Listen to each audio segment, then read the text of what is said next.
Hey everyone, welcome to another adventure. Today, Audio Novel presents Police in Los Angeles by the amazing Mutter. Supporting talented authors like Mutter is what keeps these incredible stories alive. Be sure to check out their Patreon or join their Discord, links are in the description. And if you love audiobooks like this, visit my Patreon for more. Your support helps bring these stories to life. Thanks for being part of this journey. Let's dive into the story. Chapter 176, The Stalking Sparrow. The two exchanged a glance, both looking pleased. However, Jack, worried Charlie might misunderstand, quickly clarified his identity. We're not trying to use your children to threaten you or Paul. I work for the IRS, and Reacher's brother is a Secret Service agent who was almost killed investigating Klein. I can tell you honestly, the Klein family is finished. What we need to do is save as many innocents as possible before this monster falls. Charlie was not a traditional American housewife. After hearing Jack, the previously gentle demeanor vanished. We're packed and ready to go. Please, make sure they are protected. It's all of you. Roscoe will be with you in the car. Don't worry, leave everything to us.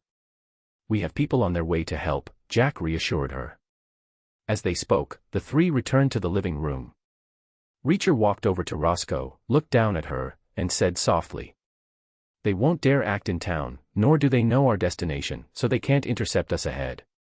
Drive the girls and stay safe. We'll follow behind. If anything happens, don't stop and don't look back." Roscoe didn't speak, just looked up into his eyes. After a while, she seemed to make a decision, stood on tiptoe, wrapped her arms around his neck, and gently kissed his bruised cheek. "Take care. See you in Atlanta." "How could you do that?" "I didn't even have time to cover the kids' eyes." Jack, being a playful atmosphere ruiner, grumbled while helping the girls with their backpacks, covering their eyes dramatically, making them giggle. The previously tense atmosphere lightened a bit. "Let's go. Do you need another car?" Charlie looked at the old Jeep Jack drove, knowing they would be the rear guard. She opened a drawer in the hallway. "There are 2 more cars in the garage.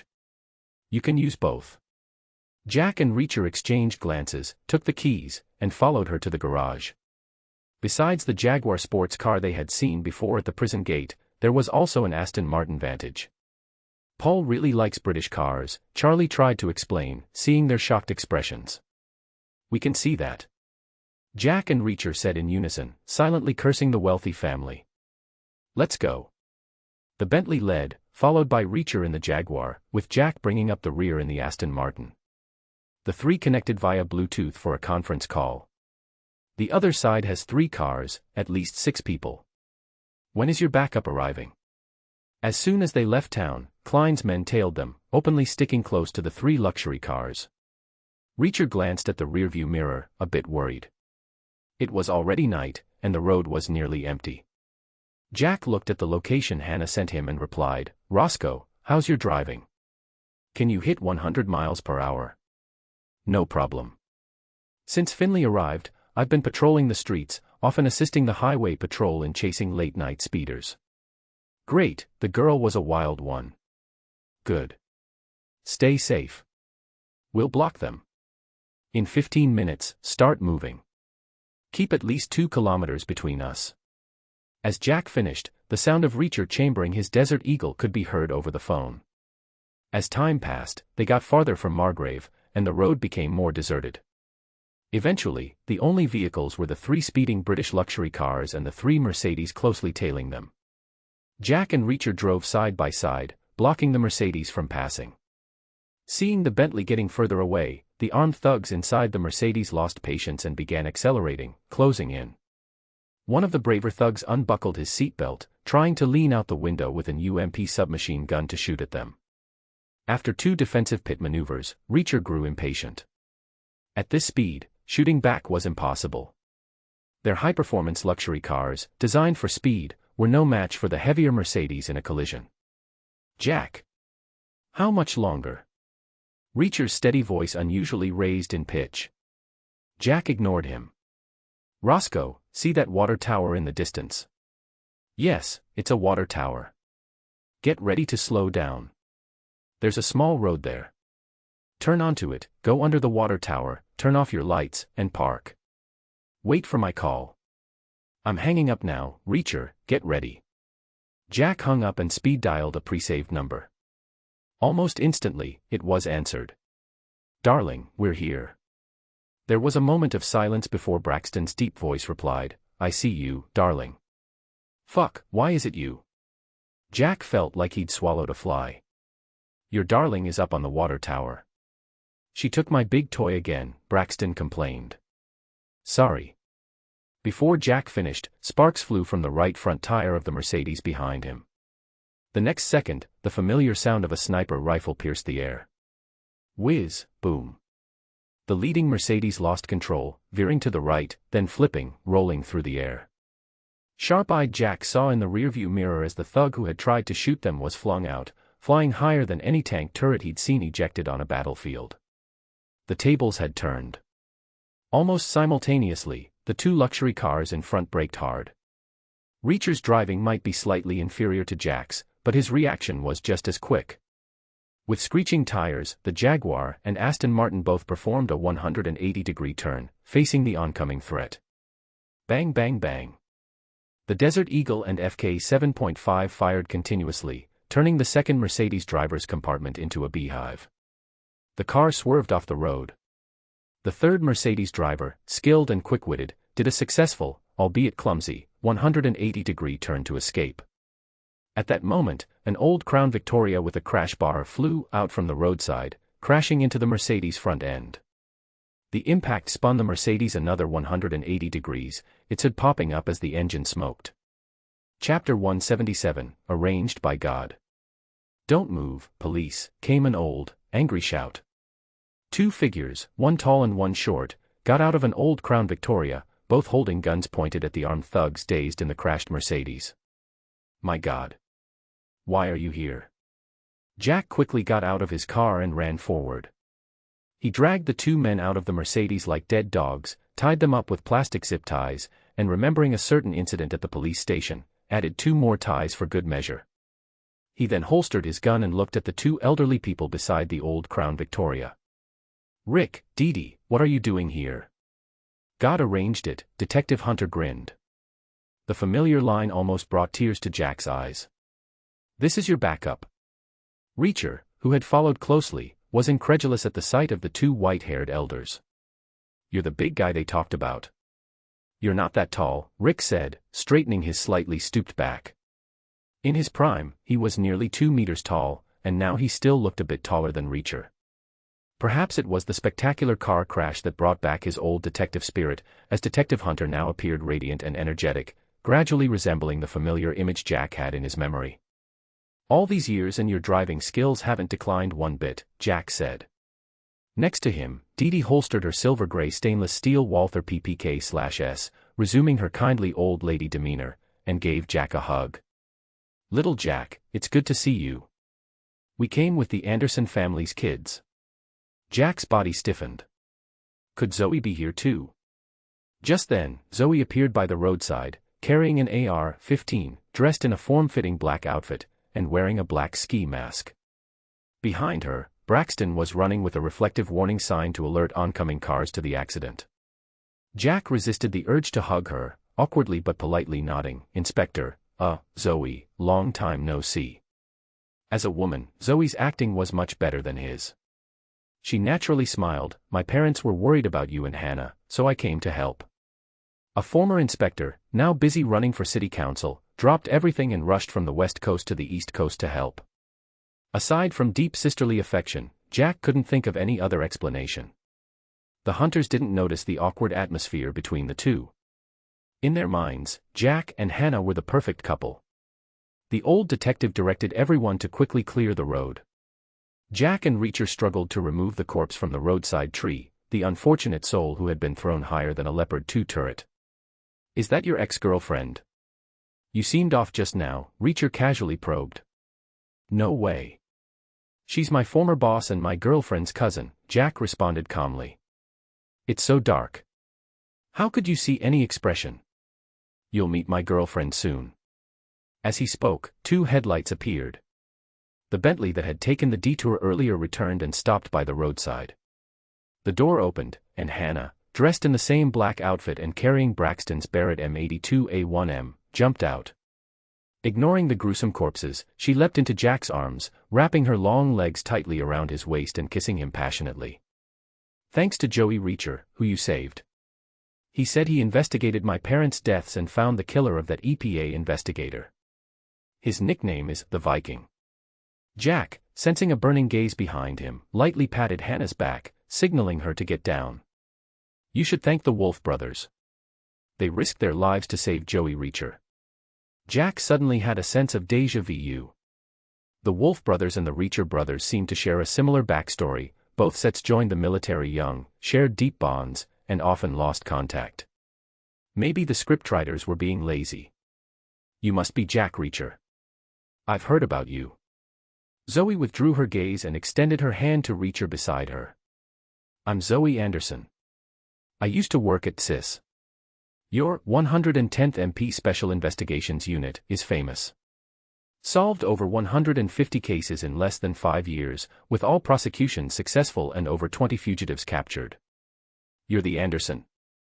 I always thought you were a man," Reacher said, unable to hide his surprise. Zoe smiled and was about to speak when Old Hunter, who had used the Crown Victoria to push the twisted wreck of the Mercedes to the roadside, patted the car door and called out to everyone. "Boys and girls, time to go. If we head back now, we can catch tonight's Jimmy Tonight show.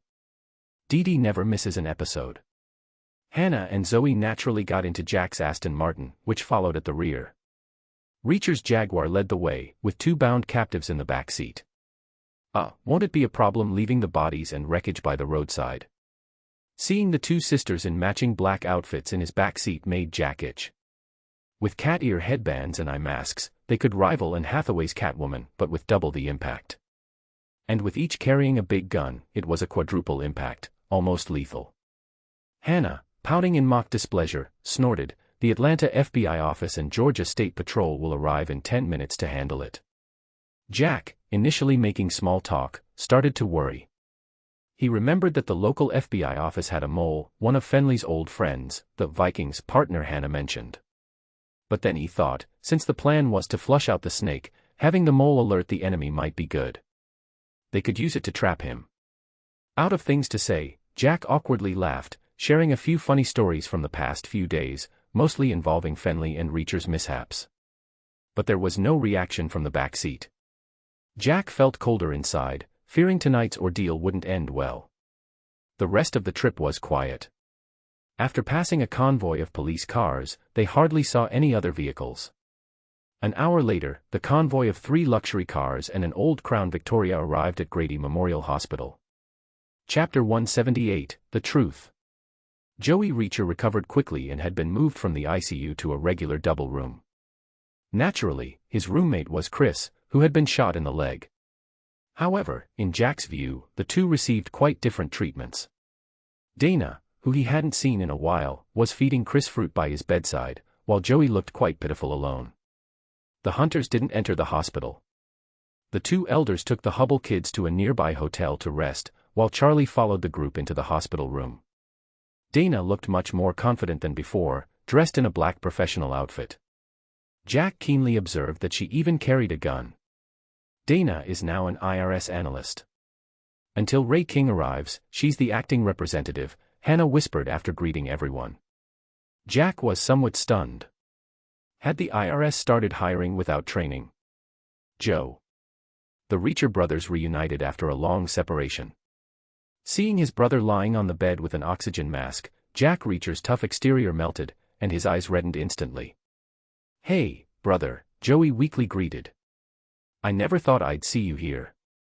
When I mentioned Blind Blake, it was just because I knew you liked blues. Maybe you'd visit that town someday," Jack Reacher said, squatting by the bed like a big bear, holding Joey's hand tightly. "You should have asked for my help. Don't you remember Mom's dying wish? You can't shoulder everything alone." Joey showed a bitter smile.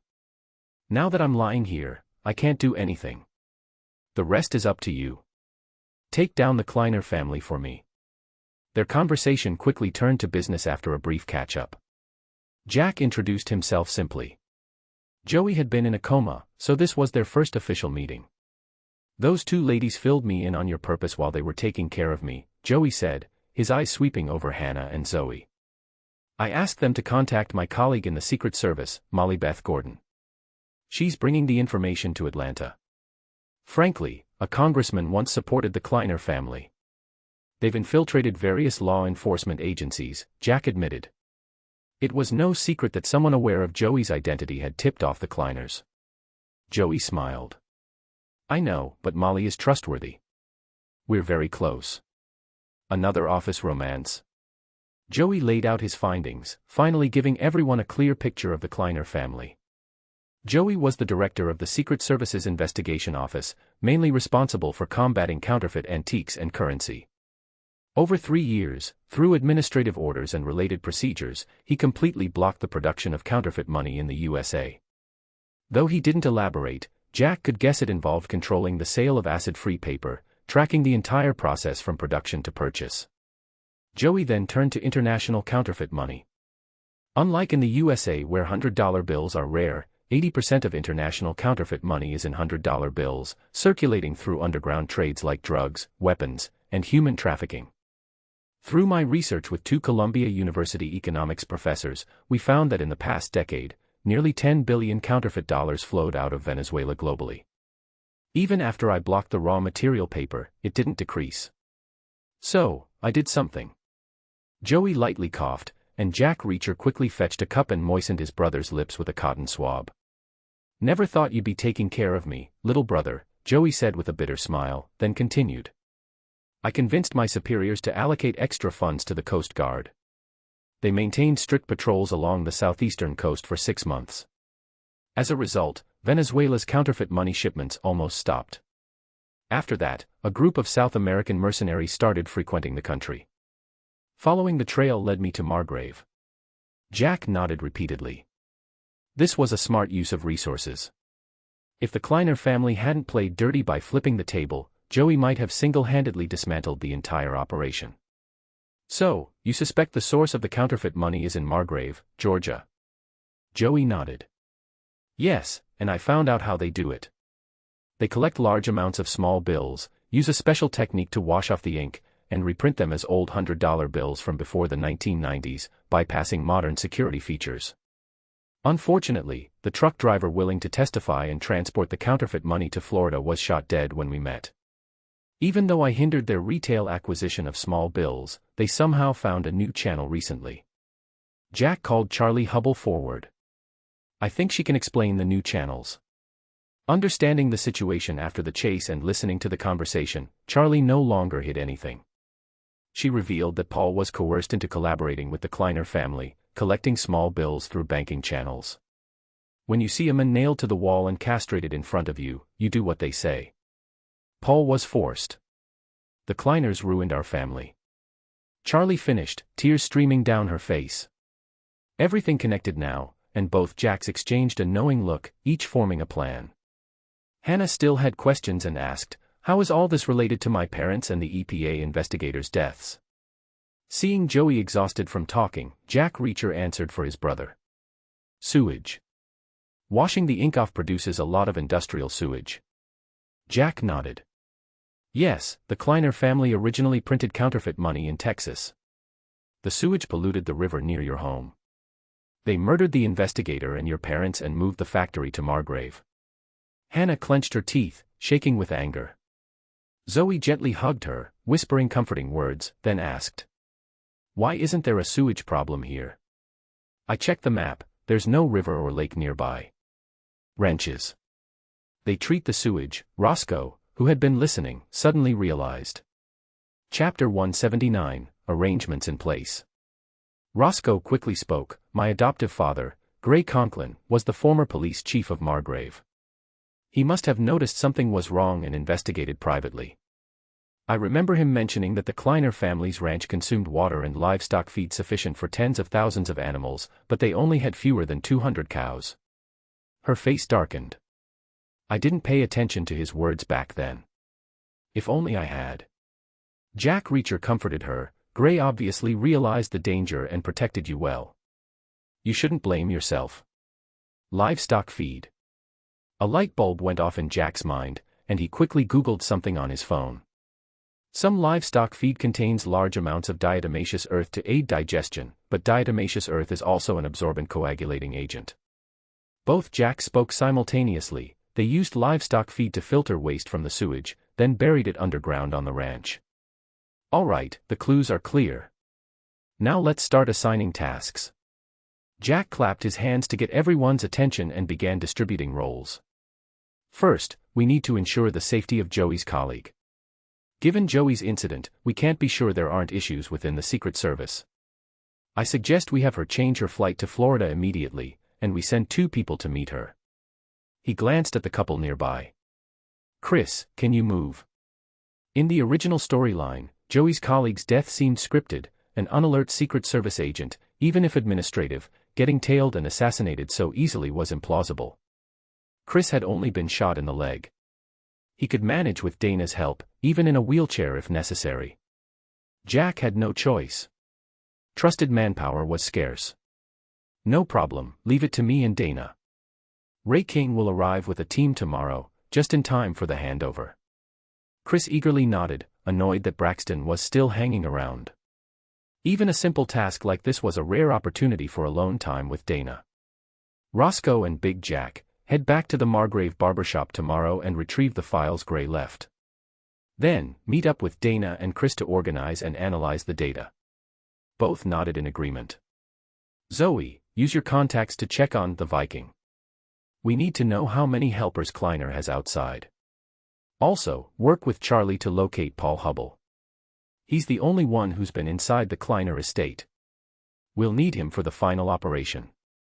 Zoe nodded, indicating she understood. As for Hannah and me, we'll find Finley tomorrow and look into the murdered truck driver. Meanwhile, we'll bait Kleiner, who undoubtedly plans to erase his tracks and leave Georgia, just like 10 years ago. After hearing Jack's plan, Joey reminded, before they leave, they'll definitely want a big score. Those cash-strapped Venezuelans won't let them go otherwise. I estimate they have at least 20 billion in counterfeit bills in their warehouse. Jack thought for a moment. Is there any way to get the Coast Guard to ease their patrols and make them think they have a chance? Joey smiled bitterly. You overestimate Congress. The funding ran out last month. There won't be more. That's why I came here in such a hurry, and it turned out like this. By chance, Kleiner would likely see this as good news. Jack was somewhat speechless. Just as they finished discussing, Braxton returned from handling the 2 captives. I rented a warehouse in the suburbs with cash and locked them up there. They're former soldiers from several South American countries, working for a Venezuelan drug cartel. Over 30 of them are hiding at the Kleiner ranch. Did they commit the Morrison couple's murder and break into my house? Roscoe asked, frowning. Braxton nodded. They said Junior Kleiner and his cousin Dawson led the attack. The 2 Venezuelan helpers died in the first Mercedes. It caused a big fight between Kleiner Sr. and Junior. Junior Kleiner was also the one who shot at us under the overpass. I want to kill that bastard myself, Braxton said, touching his bandaged shoulder, filled with killing intent. Roscoe, unfamiliar with Braxton, didn't argue. She looked to Jack Reacher for support, who nodded slightly, indicating he understood her thoughts. Leaving Braxton as a guard in the hospital room, the group headed to the Hunters Hotel. They each booked a room to rest, and Jack escorted Charlie Hubble to the Hunters' room. Hannah had booked them a luxury suite with 2 bedrooms and a living room. When they arrived, the Hubble girls were already asleep in the inner room. Old Hunter was watching TV, while Dee Dee knitted beside him. Thank you, Charlie said after checking on her daughters.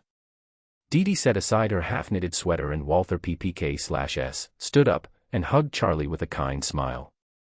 You're too polite. Your little angels are very well behaved, truly enviable. Charlie held back tears and thanked her again softly. Jack reassured her, the Hunters are legends at LAPD. You'll be safe here. Once we find Paul, we'll reunite you. Seeing Old Hunter signaling him, Jack followed him to a corner by the window. Old Hunter's expression was serious. The Anderson girl told us everything. I know times have changed, and I can't give you much advice. Jack cut in with a smile, but this country hasn't changed much. Your stories still benefit me greatly. Old Hunter sighed. The law can't replace justice, but I want you to know we old folks have your back. As long as you don't cross the line, we'll help you as much as we can. Thank you, Uncle Hunter. Jack's gratitude was genuine. Though adulthood often revolves around interests, not everything is black and white. He had moved past that age. At least now, he was sure that besides a few close friends, these elders genuinely cared for him. Bidding farewell to the hunters, Jack knocked on Hannah's door, looking genuinely tired. Although half of it was an act, the other half was real. Chapter 180, The Eve of the Final Battle. Jack didn't realize his actions were entirely self-indulgent. The door was merely ajar, and out of curiosity, he pushed it open and stepped inside, closing it quietly behind him. He tiptoed further into the room. Inside the bedroom, two sisters were wrestling, still breathless and in their clothes. I'm just trying to help you, and this is how you repay me. Zoe, being more skilled, had pinned Hannah down, her long legs firmly locking around her cousin's waist. You owe me an apology, Pumpkin. Never. We agreed you'd only see Jack when I wasn't around. You can't take him from me. Hannah struggled and twisted, trying to free herself from her cousin's hold. I never agreed to that. And who was it crying, asking for some time? I just want to have a proper relationship. Now you want him all to yourself, is that it? I can give you everything else, but not him. Try biting me, I dare you. A slap resounded, followed by Hannah's yelp. Jack sneaked a peek and wondered if the shapewear was to blame or if he had been massaging too diligently the past few days. The slap had left a delightful bounce, like jelly, making him want to feel it himself. Hannah stopped struggling but was clearly faking her tears, which didn't fool her cousin. Another slap landed on her raised bottom. Jack coughed lightly, pretending not to notice the frozen figures on the bed, and nonchalantly walked through the bedroom into the adjacent bathroom to shower. The next day, everyone busied themselves with their assigned tasks. Jack and Hannah set off early in the Aston Martin, heading back to the small town. After contacting Finley, they agreed to meet again at the outdoor barbecue place on the outskirts. It was Hannah's first time meeting Finley. After brief introductions, Jack recounted the events of the previous night, focusing on Joey's investigative details. Even though Finley was somewhat prepared, he was still shocked into silence. I should have listened to my FBI friend and never come to this godforsaken place, Finley muttered angrily. Watch your language, Jack teased. You can still pull out now. You've got your full pension after 20 years. Resign now, and Mayor and Police Chief Tiller will gladly accept. Finley glared at him, annoyed. I've been a cop for 20 years and never backed down from something like this. Though, after this, I might seriously consider retirement. He took out a file and handed it to them. The deceased under the overpass was named Peter Joblin, a truck driver for Southern Freight Shipping Company. I found out that the actual controller of this company is Klein Industries, so this driver was Klein's man. He lived in Brookhaven. While you were dealing with those South American hitmen, I visited his home, a nice big house. His wife wasn't on good terms with him and wasn't sad about his death. Maybe she sensed something was wrong and was planning to move to Florida. I found some empty boxes with the Klein Industries logo in their garage. Finley showed them some photos he had taken with his phone. Jack rubbed his sparse stubble thoughtfully. This truck driver might have been willing to be a whistleblower. If we find some counterfeit bills, we'll have basic evidence. Do you have his parents' address? I'd like to visit them. In his past life, he knew skimming wasn't just a historical term. Big items might be harder, but missing a couple of boxes of oranges from a truckload was a truck driver's prerogative. Finley pointed to the second page of the file. The address is here. His father's name is the same as his, which confused me at first. You also asked me to look into two of my other officers.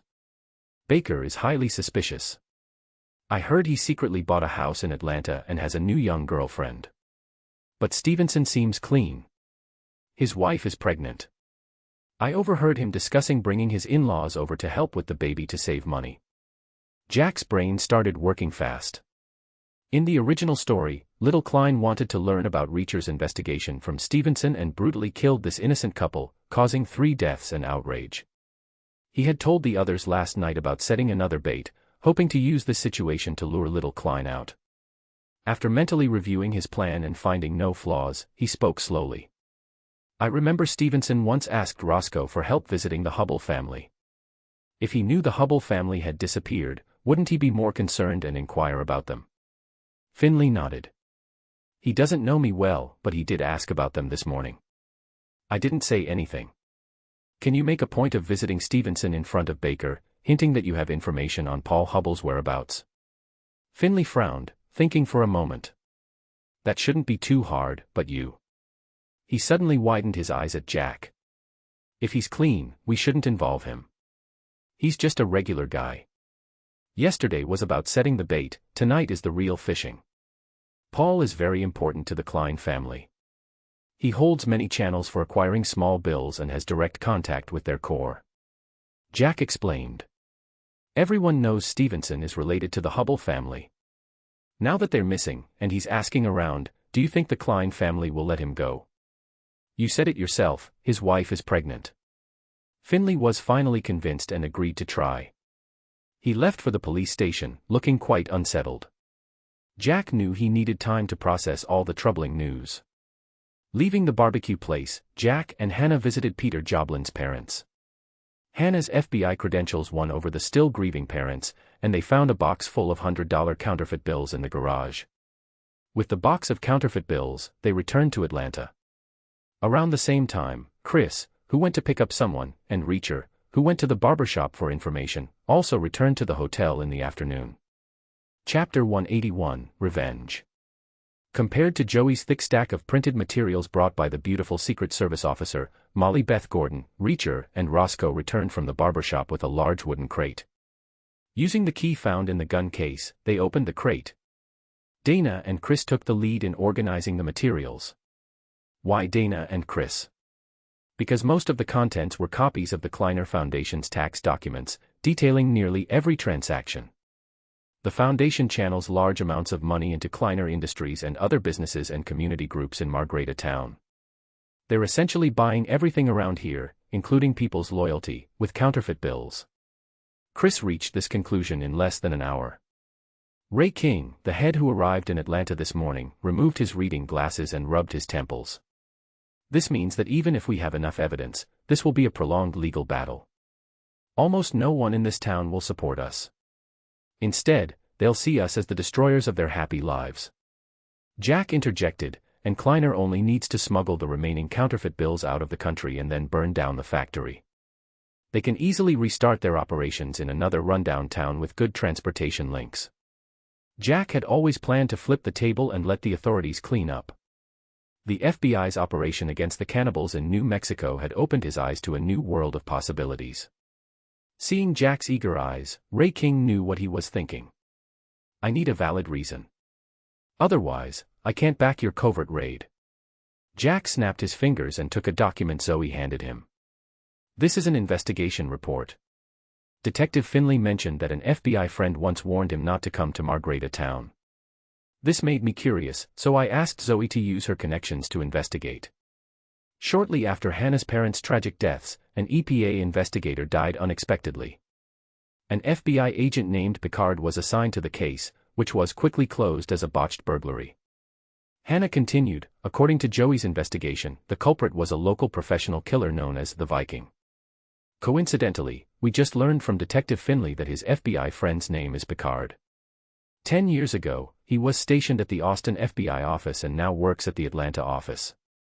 Even more coincidentally, his partner was someone as big as Reacher, nicknamed the Viking, who died of cancer 3 years ago.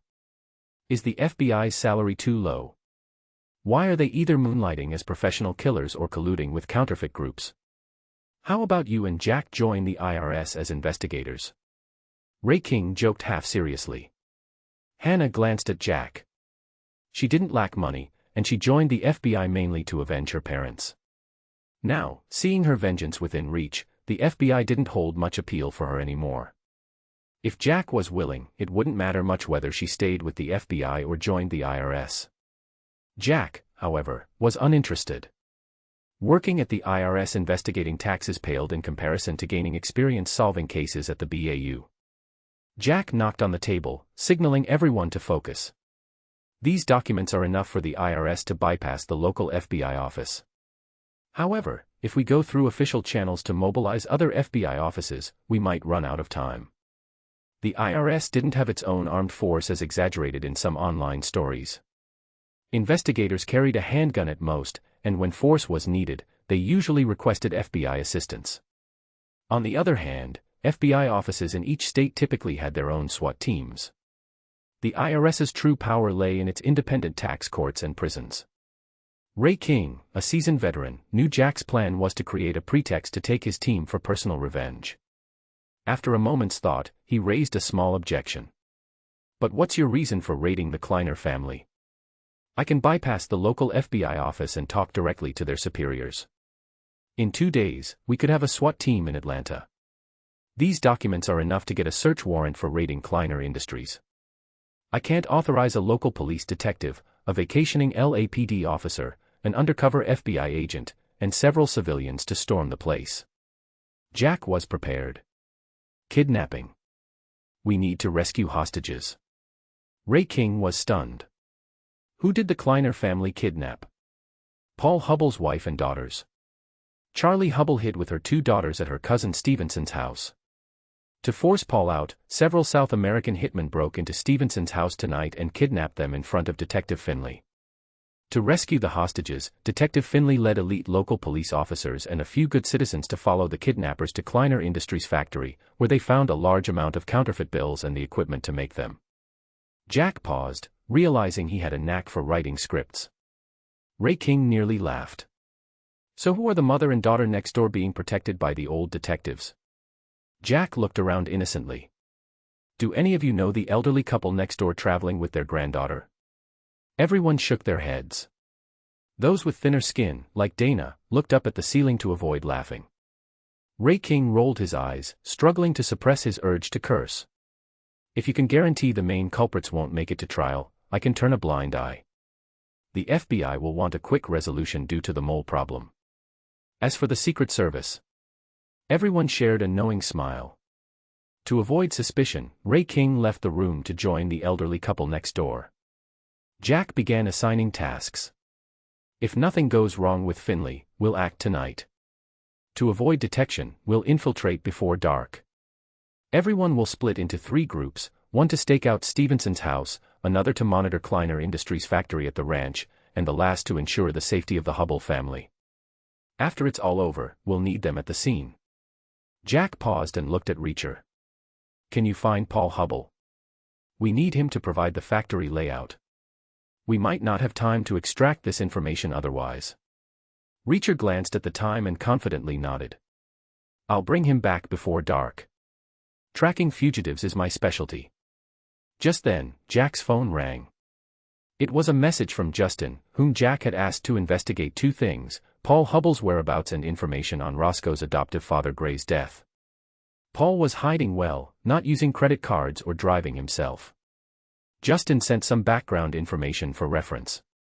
Reacher skimmed the information and checked the electronic map on his phone before confidently saying, he's hiding in Augusta.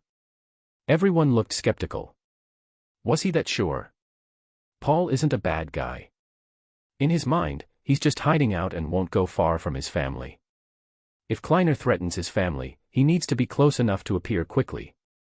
Pointing to the map, Reacher continued, Atlanta is too big. He'd feel uncomfortable, thinking Kleiner's eyes are everywhere. Athens County, home to the University of Georgia, is too obvious. Remember he wanted to hear his mom's childhood song, Rocky Raccoon. He habitually seeks comfort zones. The file says he likes golf and has played in Augusta, leaving good memories there. Such flimsy reasoning, but it made some sense. Braxton, who had remained silent, skeptically asked, but even if you know he's in Augusta, how will you find him? Reacher smiled mysteriously. He can't use credit cards or reveal his identity, so he'll be in a cheap hourly rate motel near a long-distance bus stop. Everyone fell silent. Jack cleared his throat, hoping Reacher's protagonist aura would help. He then turned to Roscoe. There's another thing. Justin hacked into the coroner's office and found autopsy photos of your adoptive father Gray. Do you remember the head wound? Roscoe's breath quickened. The coroner said it might have been from a fall before he hanged himself because the wound wasn't fatal. Did you find evidence of murder? Ever since discovering her adoptive father had investigated Kleiner Industries, Roscoe had doubted his death was a suicide. Jack showed her a magnified photo of the wound. This is Justin's enhanced image. You can clearly see a diamond-shaped impact mark. Roscoe sprang up. It was that fat pig Tiller. His cane is inlaid with a diamond-shaped synthetic moissanite. He colluded with the Kleiner family and killed Gray, staging it as a suicide. Seeing her agitated, Reacher quickly embraced her. My suggestion is, you and Reacher find Paul. On your way back, you can visit the esteemed mayor and police chief's home. After all, it's reasonable for the body of someone colluding with the Kleiner family to be found at their counterfeiting factory. Jack nodded at Braxton, who handed Reacher a silenced P-14 from his waistband. Chapter 182, The Beginning. Reacher and Roscoe set off first to find Paul, while the others began preparing their equipment. Ray King, using the IRS's name, managed to get a few bulletproof vests and communicators for them, as more enthusiastic citizens than initially expected were joining the operation. Jack switched the car back to the Firebird, taking Braxton to head out first. The others would follow later and go straight to Kleiner's ranch to lay low. Dana and Ray King stayed in Atlanta to coordinate with the IRS reinforcements and prepare for the follow-up raids. The Kleiner family's assets spread across Georgia, and taking down their stronghold in Margrave town would be the end for the team, but just the beginning for the IRS. Finley confirmed that everything was going smoothly. He subtly hinted to Stevenson that he knew the whereabouts of the Hubble family and arranged to meet at his house at 8 p.m. All this was observed by the old man, Baker. At 7:55 p.m., Finley's Ford car appeared at Stevenson's house. Jack's Firebird, with its engine off, was parked in the nearby woods. Jack and Braxton sat in the car, observing the surroundings, worried that Kleiner's men might act early and ambush Finley. They had been waiting here since nightfall. Seeing Finley get out of the car and knock on the door, Braxton, holding binoculars, looked puzzled and then down at his own attire. What's wrong with this guy? We're in the South, and he's wearing a coarse wool suit. Jack stifled a laugh. Spending the past few days with this guy, he realized Finley indeed didn't fit into this town. Maybe it's because he's from Boston. They chatted idly for a while. Soon, Braxton, still observing through the binoculars, suddenly said, "They're here, 2 cars, a Ford pickup and a GMC van." Jack squinted at the road. The pickup was in the lead, followed by the GMC, both moving off the highway and onto the road to Stevenson's house. The cars moved slowly, turning off their headlights as they turned. "Get ready." Jack pressed a button on his phone, sending a pre-written message to Finley. Putting his phone back in his pocket, both men grabbed their HK-416s, fitted with silencers and scopes, and crouched into the bushes about 30 to 40 meters from the house. This spot was chosen earlier, offering a perfect line of sight to the house's front door while remaining concealed. The cars slowly stopped on the lawn in front of the house. From the leading Ford pickup, an old bald policeman in uniform, Baker, got out. From the GMC, 4 men in white protective suits and rubber shoe covers emerged. The leader was Dawson, Kleiner's crazy cousin, carrying a crowbar with a gun at his waist. The others carried shotguns and tool kits, presumably filled with their torture devices. Jack sighed with disappointment. He had hoped little Kleiner would come so he could deal with that scumbag right here. Dawson pointed a finger at Baker and then at Stevenson's door, signaling him to knock and deceive the occupants into opening it, unaware of the 2 HK-416s aimed at their backs from the bushes. "Leave 2 alive. We need the bald cop and the guy with the crowbar. Don't kill them directly." Jack disengaged the safety and softly instructed Braxton. Braxton nodded, acknowledging the command. Though they had already divvied up their targets, Jack knew Braxton's method. He never left anyone alive once he started shooting. He worried Braxton might finish them off with a quick shot later. Meanwhile, Baker hesitantly walked up the steps and raised his hand to knock. The other 4 followed closely, sticking to the wall by the door, ready to rush in as soon as it opened. Just as Baker knocked, all the lights in the house went out simultaneously, leaving only a dim porch light on. The situation inside and outside the house reversed instantly. The interior, once lit, turned dark, while the exterior remained visible. Caught off guard, the killers outside exchanged confused glances. Just as they were bewildered, a few pops, like champagne corks popping, echoed, and the 5 men outside the house fell, hit before they could even scream. Both Jack and Braxton were excellent marksmen, aiming for the back or waist to hit vital organs. The bullets piercing their lungs left the victims gasping painfully. "Go," Jack commanded. He and Braxton leaped from the bushes and, in 5 or 6 seconds, reached the front yard. Bang. Bang. They fired while running, focusing on the 2 men with shotguns, ensuring headshots. The shotguns didn't have silencers, pulling the triggers would have alerted anyone within miles. Under the porch light, Jack saw Dawson struggling to draw his gun, blood frothing from a wound on his right back. Without hesitation, Jack slammed him with a rifle butt. "Finley, open the door." "It's over." The door opened, revealing a tense Finley holding a Browning 1911, looking around nervously. His expression shifted to shock at the sight of the bodies on the porch. Behind him, Stevenson, holding a shotgun, stood guard, his wife cowering behind him, both pale with fear. Seeing the bloody scene, Stevenson's wife almost screamed but was quickly silenced by her husband, who led her into another room. "Help out here," Jack glared at Finley, dragging the unconscious Dawson inside. Braxton followed, throwing the bleeding Baker into the house.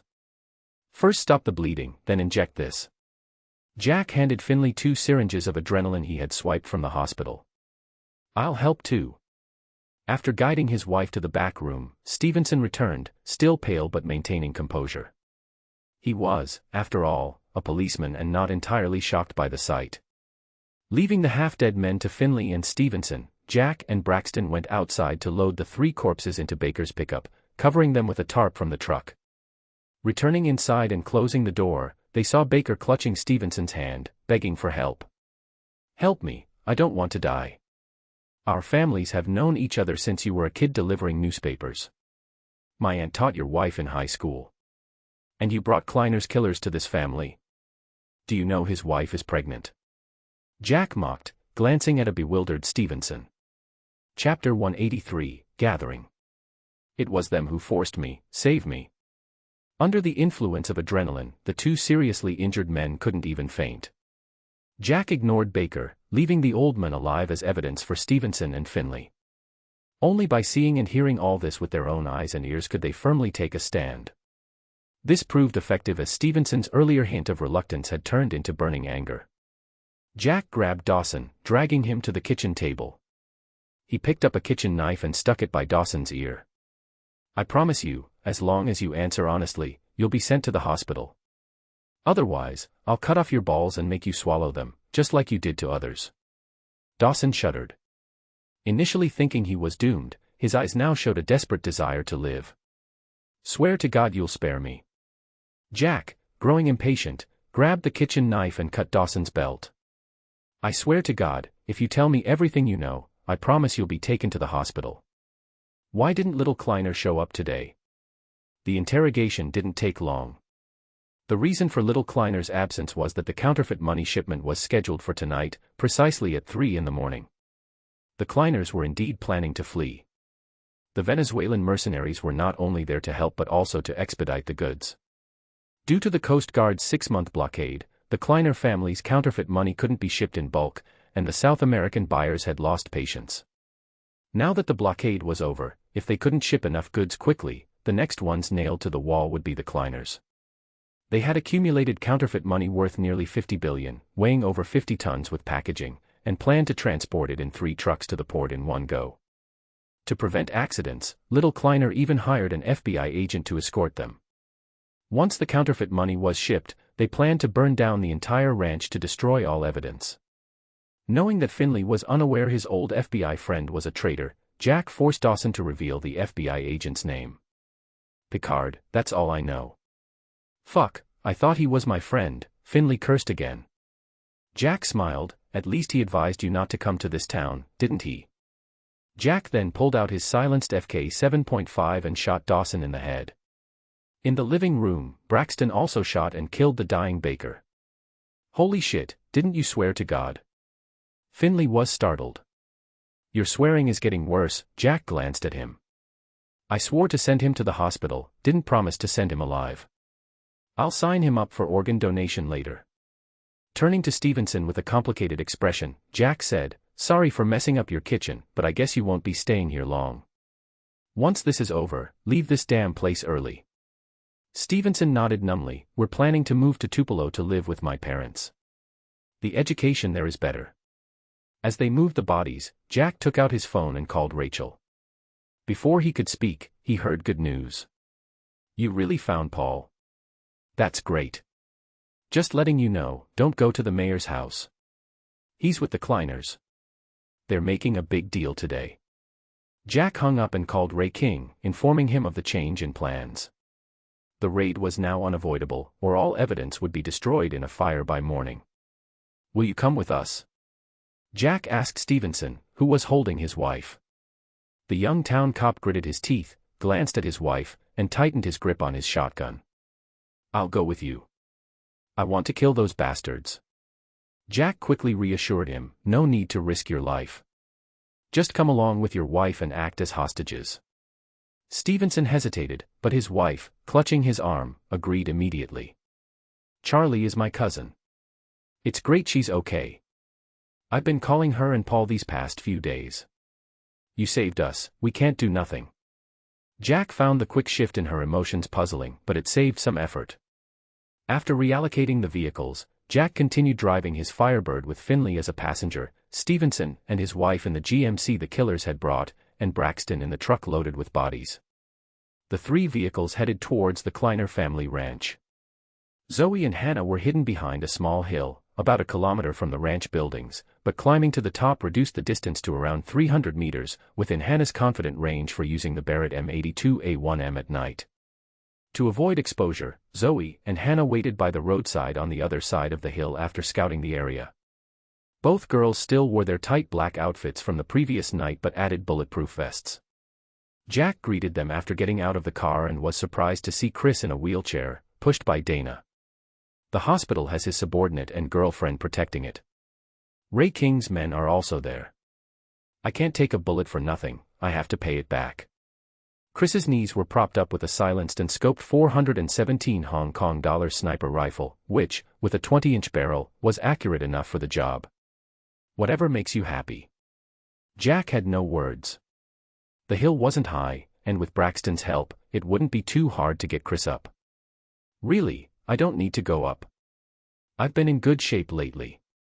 Old Hunter, also in a bulletproof vest, twirled his Colt Python revolver on his finger before holstering it. Behind him, Dee Dee guarded the Huberg family. After much persuasion, Jack convinced the old man to abandon his plans for a comeback. Meanwhile, Rachel and Roscoe arrived with Paul. It was still early, not yet midnight. While the Hubergs and Stevensons reunited, the rest gathered by Jack's car to discuss tactics. To verify Dawson's information, Jack had Paul draw the factory layout while listening in. There are about 50 people inside, with 1/3 being workers. The South American mercenaries numbered over 30, but we've taken out 10 in the past 2 days. Counting the Kleiners' men, we face about 30 armed men, including an FBI agent. Zoe added details she and Hannah had observed. Their security is tight tonight. I saw at least 6 patrols outside, 2 men each, changing shifts every 20 minutes. They're armed with Uzi submachine guns and UMP-45s. Braxton suggested using fire to drive them out, which Rachel immediately vetoed. The place is full of flammable chemicals used for cleaning ink. It could explode, and if all the evidence burns, the IRS won't help us.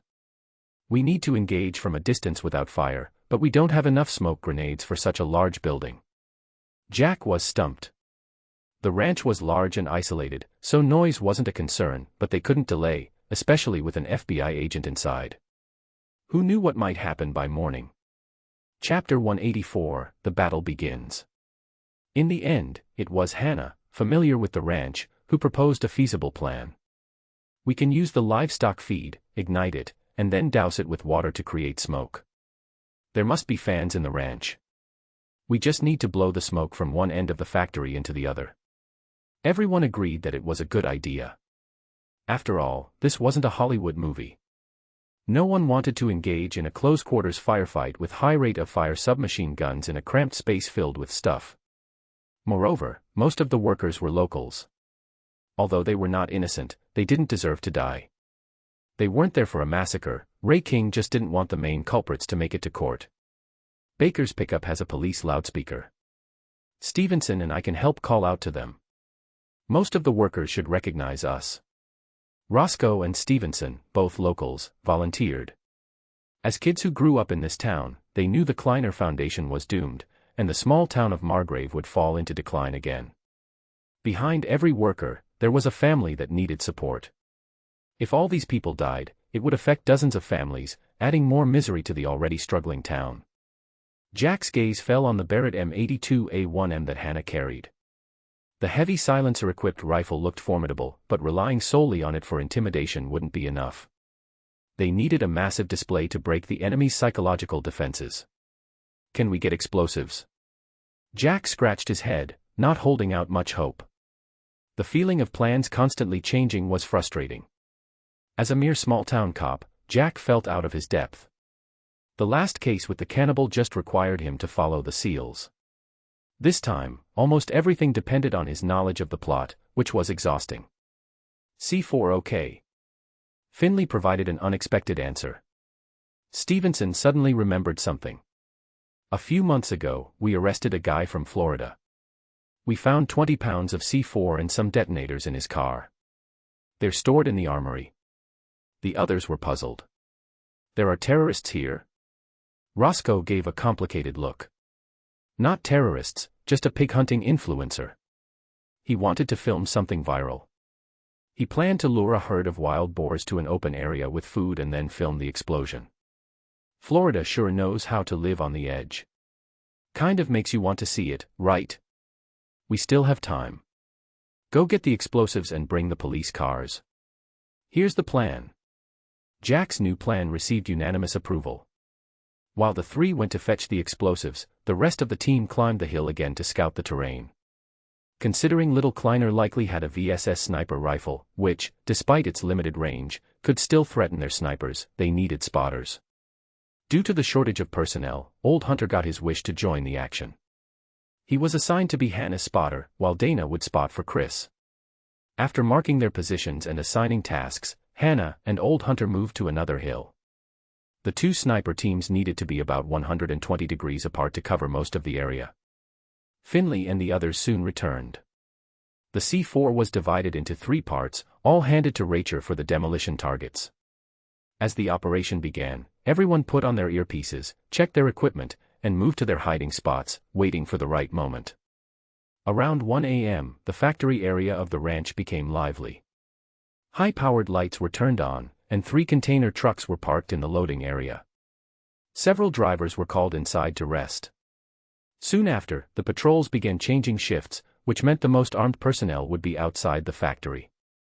According to their estimates, there were over 30 armed men. During the shift change, 6 patrol teams, along with those changing shifts, meant at least 24 would be outside, plus the 2 at the gate. A total of 28. If they could take them all out, although that was unlikely, it would be ideal. Go. With Jack's low command, a terrifying whoosh was heard. 2 armed men with Uzi submachine guns standing at the ends of the rectangular factory were instantly shot in the head. The Barrett in Hannah's hands showed its terrifying power. Chris, using his 417 Hong Kong dollars, fired twice, accurately taking down 2 guards at the southwestern entrance of the factory. Hannah fired 1 shot, and at the northeastern entrance, 2 unfortunate souls were obliterated, one losing his head and the other having his upper body blown apart. Blood, brain matter, and white bone fragments splattered against the wall. Simultaneously, the sound of engines roared from the ranch gate. A Toyota pickup suddenly appeared on the road, with Jack and Braxton in the truck bed opening fire with their HK-416s. 4 guards, chatting and lighting cigarettes, were blinded by the pickup's headlights and were shot down by the sudden barrage of bullets. With a loud crash, the pickup smashed through the gate and sped into the loading area, coming to a halt with a drift. The next second, the cab door was kicked open, and Rachel burst out like a bear, charging towards the trucks. Behind him, Jack, Braxton, and Zoe, who jumped from the passenger seat, fired their assault rifles at any visible targets. From a distance, the two silenced sniper rifles kept up a 2 to 3 second shooting interval. By the time the pickup reached the factory, 7 or 8 bodies lay in front of the snipers. The 3 covering Rachel only needed to focus on the blind spots blocked by the snipers. But for the Barrett, some blind spots weren't really blind spots. A terrified guy hiding behind a container, too scared to show his head, blindly fired his UMP-45 outside. Whoosh boom. The sound of death came from afar, and before the guy could hear it, a large hole was blown through his chest. A 12.7mm armor-piercing bullet easily penetrated the container's thin metal walls and drilled into his body. Reloading. Jack was the first to empty his 20-round magazine. He jumped out of the truck bed, backed against the rear wheel, and reloaded. Just as he peeked out to shoot again, he realized there were no standing enemies left outside the factory. At the same time, Rachel sprinted back, panting heavily, and pulled a detonator from his pocket. Chapter 185, Psychological Warfare. Braxton. Jack shouted. In the heat of the moment, Braxton felt a strong pull on the back of his neck and was yanked out of the truck bed by Jack. Zoe put away her gun and curled up against the front tire, expertly minimizing her profile. At the same time, Rachel fiercely pressed the detonator. Boom. A thunderous explosion ensued. Shrapnel flew everywhere, and the pickup truck shook violently before the sound of hissing tires and shattering windows filled the air. Thanks. Braxton reloaded his magazine and peeked out once the noise died down. The unloading area was a mess, with the front ends of the 3 container trucks blown to pieces. Besides a few bodies lying nearby, the armed men who had been attempting to fight back had all retreated into the factory. Suppression successful. You can move in, Jack's voice came through the comms. With a screech of burning tires, Finley drove the GMC onto the scene, the noise so grating that Jack wondered if he had forgotten to release the handbrake. The 2 police cars behind him were much less dramatic. The unloading area connected to the northeast entrance of the factory, which had been secured by the Barrett, showing no signs of life. A corpse lay near the large, heavy iron door, someone who had tried to use it as cover but was taken out by Hannah's armor-piercing round. No one dared approach that entrance afterward. The southwest entrance was similarly secured. The 417 Hong Kong dollar sniper rifle 7.62 by 51mm NATO rounds, though not as violent as the Barrett, had low recoil and high rate of fire. After Chris emptied 3 magazines from 300 meters away, the area went silent. As the gunfire ceased, Jack and Zoe each threw a smoke grenade into the iron door. The police cars cautiously maneuvered around the debris, blocking the entrance in AV formation. Roscoe and Stevenson hurried out of the GMC to help unload. They opened the GMC's tailgate, revealing 2 axial fans used for ranch ventilation. These were found in the cow barn while the gunfight raged on. We'll cover you. Hurry and set it up. Chris and Hannah, change positions, Jack instructed, still wary of little Kleiner's VSS. Even though both sniper rifles were silenced and far apart, it was better to be cautious. With Zoe, Jack emptied a magazine into the factory, ensuring the last bit of resistance was quelled. Everyone else got busy unloading the fans. Rachel and Braxton circled around to block the other door. The remaining 3 ran power lines and started the fans, igniting the smoke. Based on their body count and Chris's report, Jack estimated that at most 5 or 6 armed men had fled into the factory. Including those still inside, the South American mercenaries and Kleiner's henchmen totaled no more than 10. It was time to smoke out the rats. As the fans started, smoke poured into the factory. Someone inside noticed, cursing in Spanish and firing blindly. Despite the smoke obscuring their vision, Jack, with his system-enhanced attributes, pinpointed the muzzle flash and fired a burst. A scream followed, and the factory fell silent again. With more smoke filling the factory, coughing became rampant inside. Seeing the time was right, Jack signaled Finley and the others to proceed. Finley had already stripped off his wool suit, now wearing just an old tank top with a bulletproof vest, looking nothing like his previously proper Boston demeanor. Listen up inside. This is Detective Finley from the Margrave PD. You are surrounded. This is a joint operation against Kleiner Industries. If you surrender now. Finley began through the loudspeaker but was quickly cut off by Roscoe, who grabbed it and gave him a look. "I'm Roscoe Conklin. Most of Margrave knows my family. Like many of you, our ancestors were the first to settle this land and build this town. It wasn't the goddamn Tiller family or the cursed Kleiner. This town has a history of over 200 years. We've lived here for generations. In the name of the Conklin family, I swear that if you lay down your weapons and come out, you will receive a fair trial. Your families and children will be cared for. There's no need to die for those butchers." Before Roscoe finished, Stevenson took another loudspeaker. "I'm from the Stevenson family. I promise you, throw down your weapons and come out. Don't die alongside that fat pig Tiller and the Kleiner family. He's the one who killed former Chief Conklin." This was the right way to persuade a surrender. Jack was almost ready to give them a thumbs up. Sure enough, a strained voice called out from near the door soon after. "Cough. Turn off that damn thing. Cough. We're coming out. Don't shoot." Finley rushed over to shut off the fan. The others raised their guns, ready to prevent any double-crossing. As the smoke cleared from the doorway, a group of coughing, ash-covered workers emerged, unarmed and pushing each other out. Roscoe and Stevenson hurried to guide them. "Quick, quick, quick. Move over there under the crane. Don't run. There are snipers watching. Don't try anything." Just as the last few workers were about to exit, a faint gunshot rang out, followed by Little Kleiner's deranged howl. "Die, all of you die. You sons of bitches took the money. Fuck you." One worker at the back was shot in the leg, falling and screaming. Zoe immediately fired several bursts, covering Roscoe as he dragged the injured man away. Jack stepped back, took a running start, and lobbed a flashbang into the factory. Boom. With the intense flash and explosion, the factory went silent. "Move in." Without hesitation, Jack led the charge into the factory. Chapter 186, Atonement. Zoe put down her ski mask, covering her mouth and nose, and quickly followed Jack into the smoke-filled factory. From the outside, the factory seemed to be about 1,000 square meters in area and less than 10 meters high. Once inside, Jack saw that the first floor was filled with various equipment, including printing presses, drying equipment, and boxes of packed counterfeit money. There were also many round pools filled with chemical agents, emitting a pungent odor. A makeshift second floor had been constructed along the walls using steel frames. Near the center was a small office that overlooked the entire factory. Jack pointed upward to Zoe, who nodded in understanding. She quietly ascended the steel stairs to the second floor while Jack stayed below, and they began searching the area simultaneously.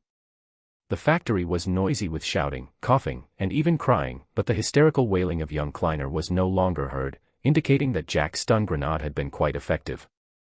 Retcher and Braxton, who had entered from the other end, were already engaged in a fierce firefight with the enemies. Due to the silencers on their weapons, Jack could only hear the enemy's gunfire, even from 60 or 70 meters away. Every few seconds, the gunfire would suddenly stop, indicating that his side was making progress. Navigating around some debris, Jack halted as the space ahead opened up, revealing 3 circular pools, each 3 to 4 meters in diameter and arranged in a triangular formation about 4 or 5 meters apart. This area was perfect for an ambush. Jack had no doubt that taking a few more steps forward would expose him to concentrated enemy fire. He felt for his waist and found he had only one stun grenade left. It wasn't worth wasting it now. Jack looked up at Zoe, who was already prone and crawling along the steel frame. 1 target at 3 o'clock, 2 more at 10 o'clock. Zoe's report came through his earpiece. Jack acknowledged with a tap on his earpiece, then quickly pushed over a nearby cardboard box and moved to the left. 2 enemies wielding Uzi submachine guns emerged from behind the left pool, only to see the scattered counterfeit money from the fallen box. 2 quick shots followed, and the 2 men fell to the ground, brains splattered. Simultaneously, a soft sound came from upstairs as a body dropped near the right pool, similarly dispatched. Just as Jack was about to advance, a chilling sensation of being watched washed over him. Along with intense killing intent, he felt a cold, sticky disgust, as if a triangular snakehead was slowly rising from the swamp below, watching him like a bird perched on a branch. Zoe, fall back. The enemy has a VSS. Jack retracted his left foot and retrieved his last stun grenade from his bulletproof vest pocket. He pulled the pin and showed it to Zoe, who quickly closed her eyes and covered her ears. Having not learned from the first stun grenade, they were about to get hit with another. Boom. A blinding flash and a deafening noise accompanied a scream. Jack, also affected by the blast, darted towards the target like a nimble leopard. Little Kleiner, crouched behind a row of shelves with his VSS, screamed in agony. Hit by 2 stun grenades within 10 minutes, the pressure in his chest made him feel nauseous. Before his vision could recover, a figure appeared before him. His chest tightened, and he felt like he was flying before being slammed heavily onto the ground. Blood spurted from his mouth as he struggled to open his eyes, staring at the handsome face before him. Who the fuck are you? Who the fuck cares? Though Jack wasn't as tall as the nearly 2-meter-tall giants, subduing this guy, who was barely over 1.7 meters, was like catching a chicken. With Kleiner's ribs creaking under his foot, Jack didn't hesitate and shot him in the crotch with his FK 7.5. Ah! The factory echoed with Kleiner's screams. His upper body pinned, his legs flailed like a frog's. I heard you like torture. Well, I know a thing or two about that. Not caring if Kleiner understood, Jack pinned his left arm and shot his hand. Just then, Fenley and Roscoe entered, pistols drawn. They glanced at the screaming Kleiner under Jack's foot with eyes that held no pity. Have you found Teeler and Kleiner? Roscoe asked. And my old friend, Fenley added. Not yet. Just caught this one. Teeler and Kleiner should be nearby. Retcher and Braxton should find them soon. We've already found them. Can you hurry? Braxton's voice came through the earpiece. Without another glance at Kleiner, the two hurried inside. Jack signaled Zoe to follow them from above to avoid any surprises. Save me, Roscoe, don't go. Kleiner's voice grew faint. Seeing he was near death, Jack slapped him, reviving him with healing magic. Don't die yet. We're just getting started. Removing his earpiece, Jack tried to mimic classic villain expressions from films but realized he looked like a eunuch, much like Chin Kuin's portrayal of Rain. Forget acting. He wasn't a true sadist. This was just for the victim's sake. Justice demanded this scum pay for his crimes. The original show had this beast die too easily in a fire. Morrison, the corrupt police chief, didn't deserve his family's fate, especially not the innocent Stevensons. In Jack's eyes, Kleiner was worse than cannibals because he was educated and lived in a civilized society. Such a person must face severe consequences for his actions. What did you do to me? Kleiner, seeing his wounds healing, was terrified. God saw your disbelief, so he sent me to punish you. Jack's lie was smooth, though he regretted not applying a continuous buff. Pulling Kleiner back from the brink drained his energy. But it didn't matter. It was good practice. Jack aimed and shattered Kleiner's right hand. Kleiner's screams echoed again. Jack methodically shot his forearms, upper arms, and finally his crotch again. Seeing Kleiner finally pass out from pain, Jack shot him in both thighs before injecting him with adrenaline. Chapter 187, A Cigarette After, Conclusion of Detective Jack's Storyline. Little Kleiner suddenly opened his eyes, gasping but unable to form a complete word. He writhed on the ground like a frog skinned and sprinkled with salt. Enjoy it slowly, Jack said as he put his earpiece back on and turned to leave. Although he didn't consider this scum human, Jack still felt a bit uncomfortable after what he had done. In his previous life, such actions were unimaginable, and even in this life, it was his first time doing something so brutal. But if he didn't do it, he felt a blockage in his thoughts. Thinking about how, in the original story, Little Kleiner had directed a group of thugs to tie Stevenson to a chair, surround him with mirrors, and forcibly keep his eyes open as he was forced to watch his pregnant wife being violated and killed made Jack feel that not carving this beast up with a salted knife was already showing restraint. Suppressing the urge to shoot Little Kleiner, Jack walked towards the center of the warehouse, needing something to distract him. The battle was basically over. All the Kleiner family's thugs and the South American gang mercenaries had been cleared out. Retcher and Braxton were like efficient killing machines, leaving only bodies in their wake. When Jack arrived, only 3 people were left standing in the center of the warehouse, a fat man with a cane and graying beard, supporting an elderly man in a suit who resembled little Kleiner. In front of them was a man resembling a bear, presumably the FBI agent named Picard. Fenley was currently wrestling with this man. Though both were black, their height and weight were vastly different, with Fenley being repeatedly beaten to the ground. Finally, Retcher intervened, pulling Picard away and knocking him down with 3 punches. Jack helped Fenley up. Even without his suit, Fenley had not unleashed any hidden potential, ending up with a bloody nose. "What are you waiting for?" Kleiner pushed away Mayor Teeler, stepping forward. Whether it was inherent in his family or the nature of high society, Kleiner, facing imminent death, still put on an act. Zoe sneered. "Waiting for your creditors to gather. Do you know who I am?" Kleiner's eyes narrowed, and his sagging cheek muscles twitched, indicating he recognized Zoe.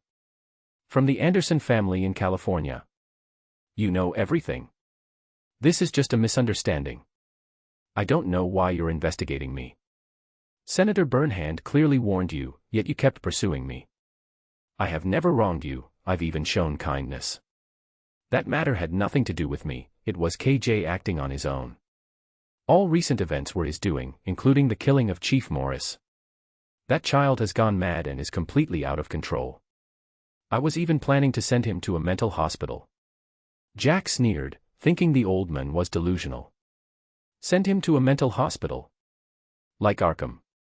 No need. I've already given him treatment. He's enjoying the process, which will help him adapt to his future life in hell." "No, what did you do? He's just a child. He needs..." Bang. Hannah, who had just arrived, shot Kleiner in the knee, cutting off his words. "You really are a loving father." Kleiner screamed as he fell to the ground. "You can't do this to me. Only I can bring hope to this town. I support everyone here. If I die, this town dies with me." Jack suddenly raised his hand and shot at Mayor Teeler, who was trying to sneak away through the back door. Then he turned to Roscoe and smiled. "What are you waiting for? You bastard." Roscoe lunged like a lioness. "You killed Gray." This southern town girl had far more fighting prowess than Fenley. Despite the size difference, she quickly brought down the obese Teeler, pinning him and raining punches on his fat face. "He was my father. You said you were friends since you were 6. How could you do this?" "No." "Ah, stop, it was an accident. Gray was too stubborn, never listening to my warnings. I told him to stay out of Kleiner's business. It was for his own good. So you knocked him out." Bang. "And staged a hanging in the garage." Bang. Roscoe delivered a punch with each accusation until Teeler was knocked out. Retcher stepped up, patting her shoulder and handing her the Desert Eagle. "End this with the gun Gray gave you." Roscoe stood up and decisively pulled the trigger. "You can't do this. This is vigilante justice. Picard is an FBI agent. The FBI will investigate. Send me to jail, I promise I won't say anything." Kleiner clutched his injured leg, desperately seeking a lifeline. Bang. Jack shot Picard in the head. "FBI. Why didn't you say so earlier?" Even the dumbest person could see Jack was playing him, let alone Kleiner, who had been feigning madness. "Who are you? And her, what creditor? I don't even know her." The old man glared viciously at Jack and Hannah, trying to memorize their faces. Jack ignored him, it was Hannah's turn now. "I know you don't recognize me. You might not even remember killing my parents. It's okay. I just want to send you to hell myself." Hannah emptied her magazine into the men responsible for her childhood misfortune. Click. Jack closed his lighter and took a deep drag on his cigar, feeling the slight sting of the smoke in his mouth. After the fierce battle, the men sat silently outside the factory, each with a cigar. These spoils came from Kleiner's office collection.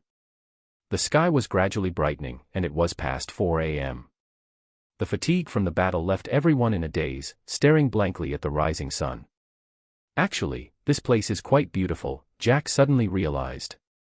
Since arriving in this town, he hadn't paid much attention to its surroundings, except for a trip to the central square. Chapter 188, Farewell. In the distance, the sound of helicopter rotors and police sirens could be heard. Jack Reacher stood up from the ground, stubbed out his cigar, and pulled Roscoe into a hug. As they staggered away, Jack called out, "Peach pie tomorrow, bring your girl, Big Jack." Reacher replied without turning his head, "Got it, Shaggy Jack." "Why does he call you Shaggy Jack?" Hannah asked curiously. "You'll find out later." Jack discreetly adjusted his pants pocket in an awkward manner. Today's events were intense, not as thrilling as those in New Mexico, but it was the first time he had spent so many bullets on one person. Braxton pulled up in a Ford F-450 Raptor and beckoned Chris and Dana to get in. "Is this your loot?" Jack remembered the truck belonged to Little Kleiner. "Yes, it's almost new, custom-made. I'm driving it back to Los Angeles." This heavy-duty off-road pickup suited a big man like Braxton. The petite Dana seemed to struggle getting in, making Jack envious. He waved goodbye. "See you in Los Angeles. We should be going too." Jack put an arm around Hannah and headed to his Firebird. Zoe drove the Hunter couple back to Atlanta. Only Fenley, along with the Hebert family and the Stevenson couple as hostages and witnesses, remained to handle the IRS, FBI, and Georgia State Police. The Secret Service was probably on their way too. Jack had the foresight to call Rossi. A case this big, even split 3 ways, would bring plenty of credit. Though the BAU had nothing to do with counterfeit cases, that was an internal FBI matter. Rossi, with a detailed report in advance, could gain significant benefits even by doing someone a favor. Moreover, the local office would be in trouble because of Picard the traitor. Jack needed to show his connections quickly to avoid being accused of betrayal by desperate individuals. Hannah, about to report to the Los Angeles office, couldn't avoid scrutiny. It was crucial to get a clear stance from above to prevent slander. Though Rossi was disturbed in the middle of the night, he couldn't hide his excitement. Rebuilding the BAU team had been a huge challenge. Jack, as a potential subordinate, had delivered 2 big cases, tipping the scales heavily in his favor. Rossi was prepared to leverage all his connections, but now it seemed unnecessary. Instead of owing favors, he gained bargaining power. The New Mexico and Georgia cases, though it appeared Jack sought his help, were handled cleanly without any lingering issues. So, despite Jack nervously seeking his aid, Rossi saw this as a chance to prove his value as a leader. These gestures of gratitude struck the right chord. Back at the town motel, compared to the gentle and accommodating Zoe, Hannah was a typical novice but eager. Jack's now masterful skills quickly overwhelmed her, leaving her exhausted and asleep. The next day, like his first day in Margrave, Jack sat in the same diner, this time with Hannah by his side, facing Reacher, Fenley, and Roscoe. "How's the peach pie?" Jack asked, finishing his portion and ordering another. "I've had better," Reacher said, glancing subtly at Roscoe. The local girl smiled but had a hint of sorrow in her eyes. "So, what's everyone's plan?" Jack asked, looking at each person. "I'll go to Atlanta to take care of my brother until he recovers." "It's been a long time since we've spent time together," Reacher said, reminiscing. Fenley, the most talkative and seemingly happiest, had a lot to say. "I'll stay here for a few weeks, help Roscoe sort things out, then head back to Boston to restart my life. I'm done with police work. Maybe I'll find something else, maybe even get a dog and name it Jack." Both Jacks looked at him, speaking in unison, "Are you sure?" After the laughter, Jack turned to Roscoe. "What about you?" Roscoe lifted her head, determination and confidence in her eyes. "I'll stay here and rebuild the town my family founded, proving that even without Kleiner, the people of Margrave can create wealth with their own hands." Listening to her passionate speech, Jack handed her a flyer. "Maybe I can offer some help. Although Margrave has declined, its location is excellent. The old national highway runs through here, and it's well connected by roads. From here, it's easy to transport goods to the main southern states. So, if you develop a popular product, the economy will quickly recover, even better than relying on Kleiner's scraps." Roscoe looked puzzled at the flyer. "What's this?" "An electric tricycle, perfect for farms and ranches." Jack grinned, pointing to the vehicle on the flyer.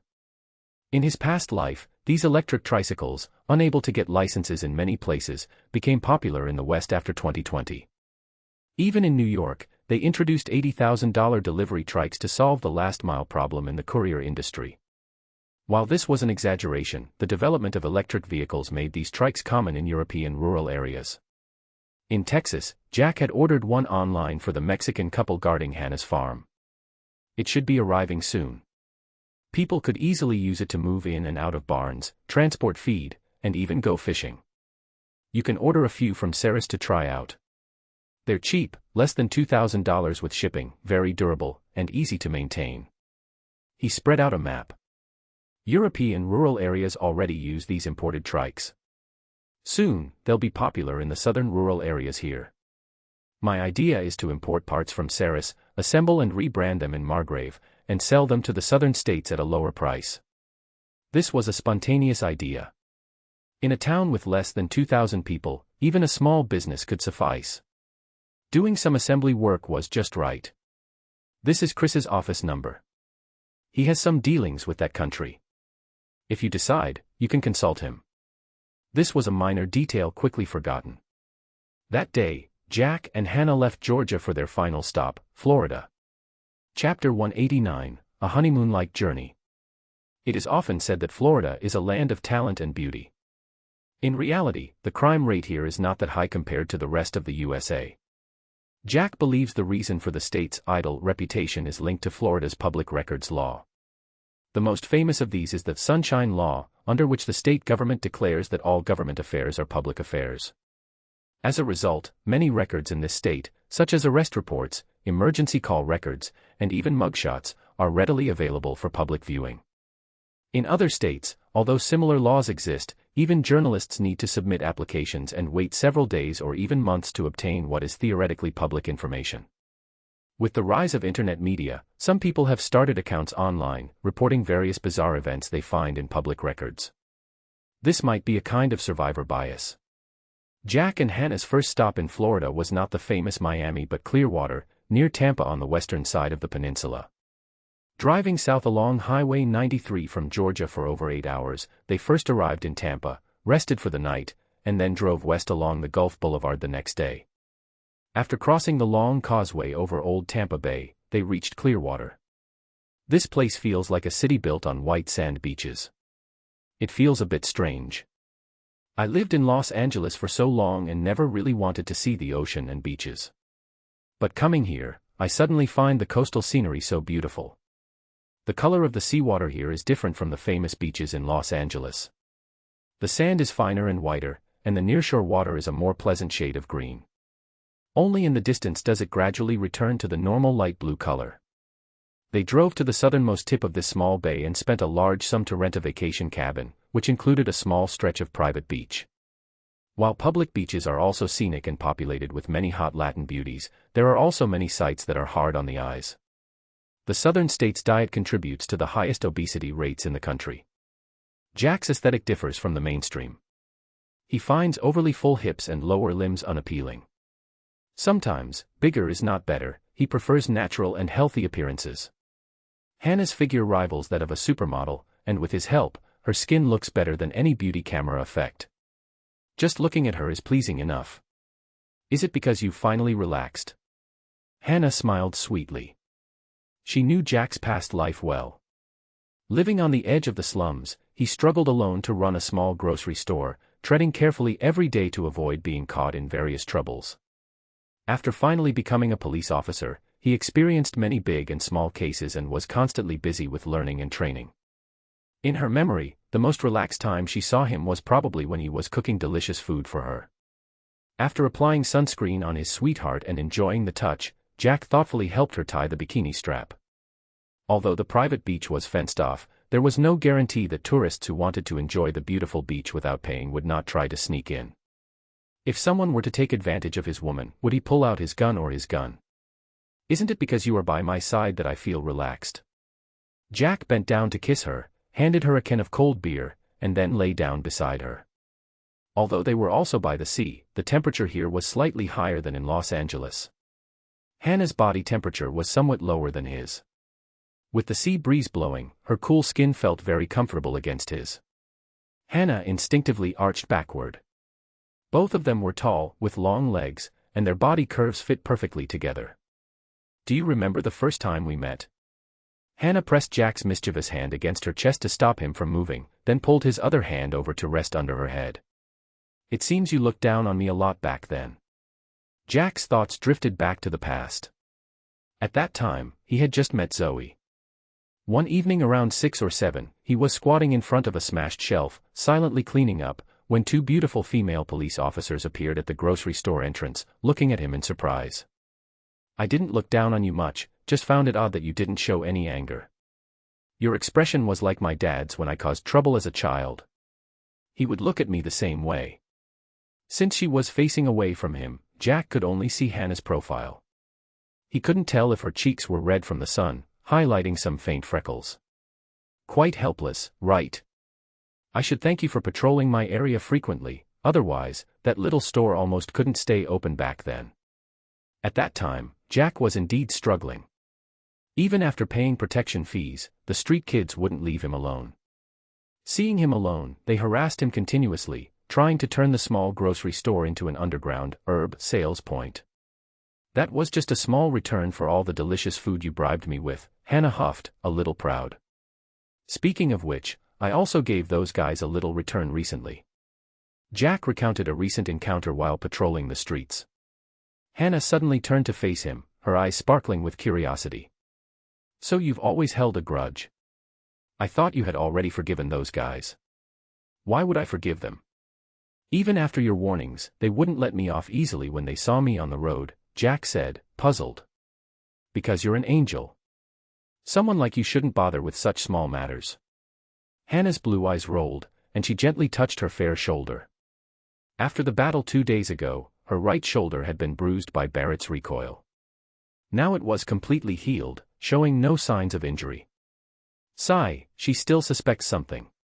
Hannah is young, and although Zoe and Maureen had long noticed, they never questioned it, only worked to deepen their relationship. It's just a small special ability. There are many people stronger than me in this world. I heard the CBI, California Bureau of Investigation, even has a psychic detective. Jack chuckled, trying to brush it off. It's not that he didn't want to reveal any secrets, strange things happen in the USA all the time. As long as he didn't do something drastic like miraculously cure cancer, there was no need to worry too much. The system is hard to explain, though. Isn't it better if everyone understands without saying it? Humph, he can't be stronger than you. Look at Zoe now, she looks younger than me.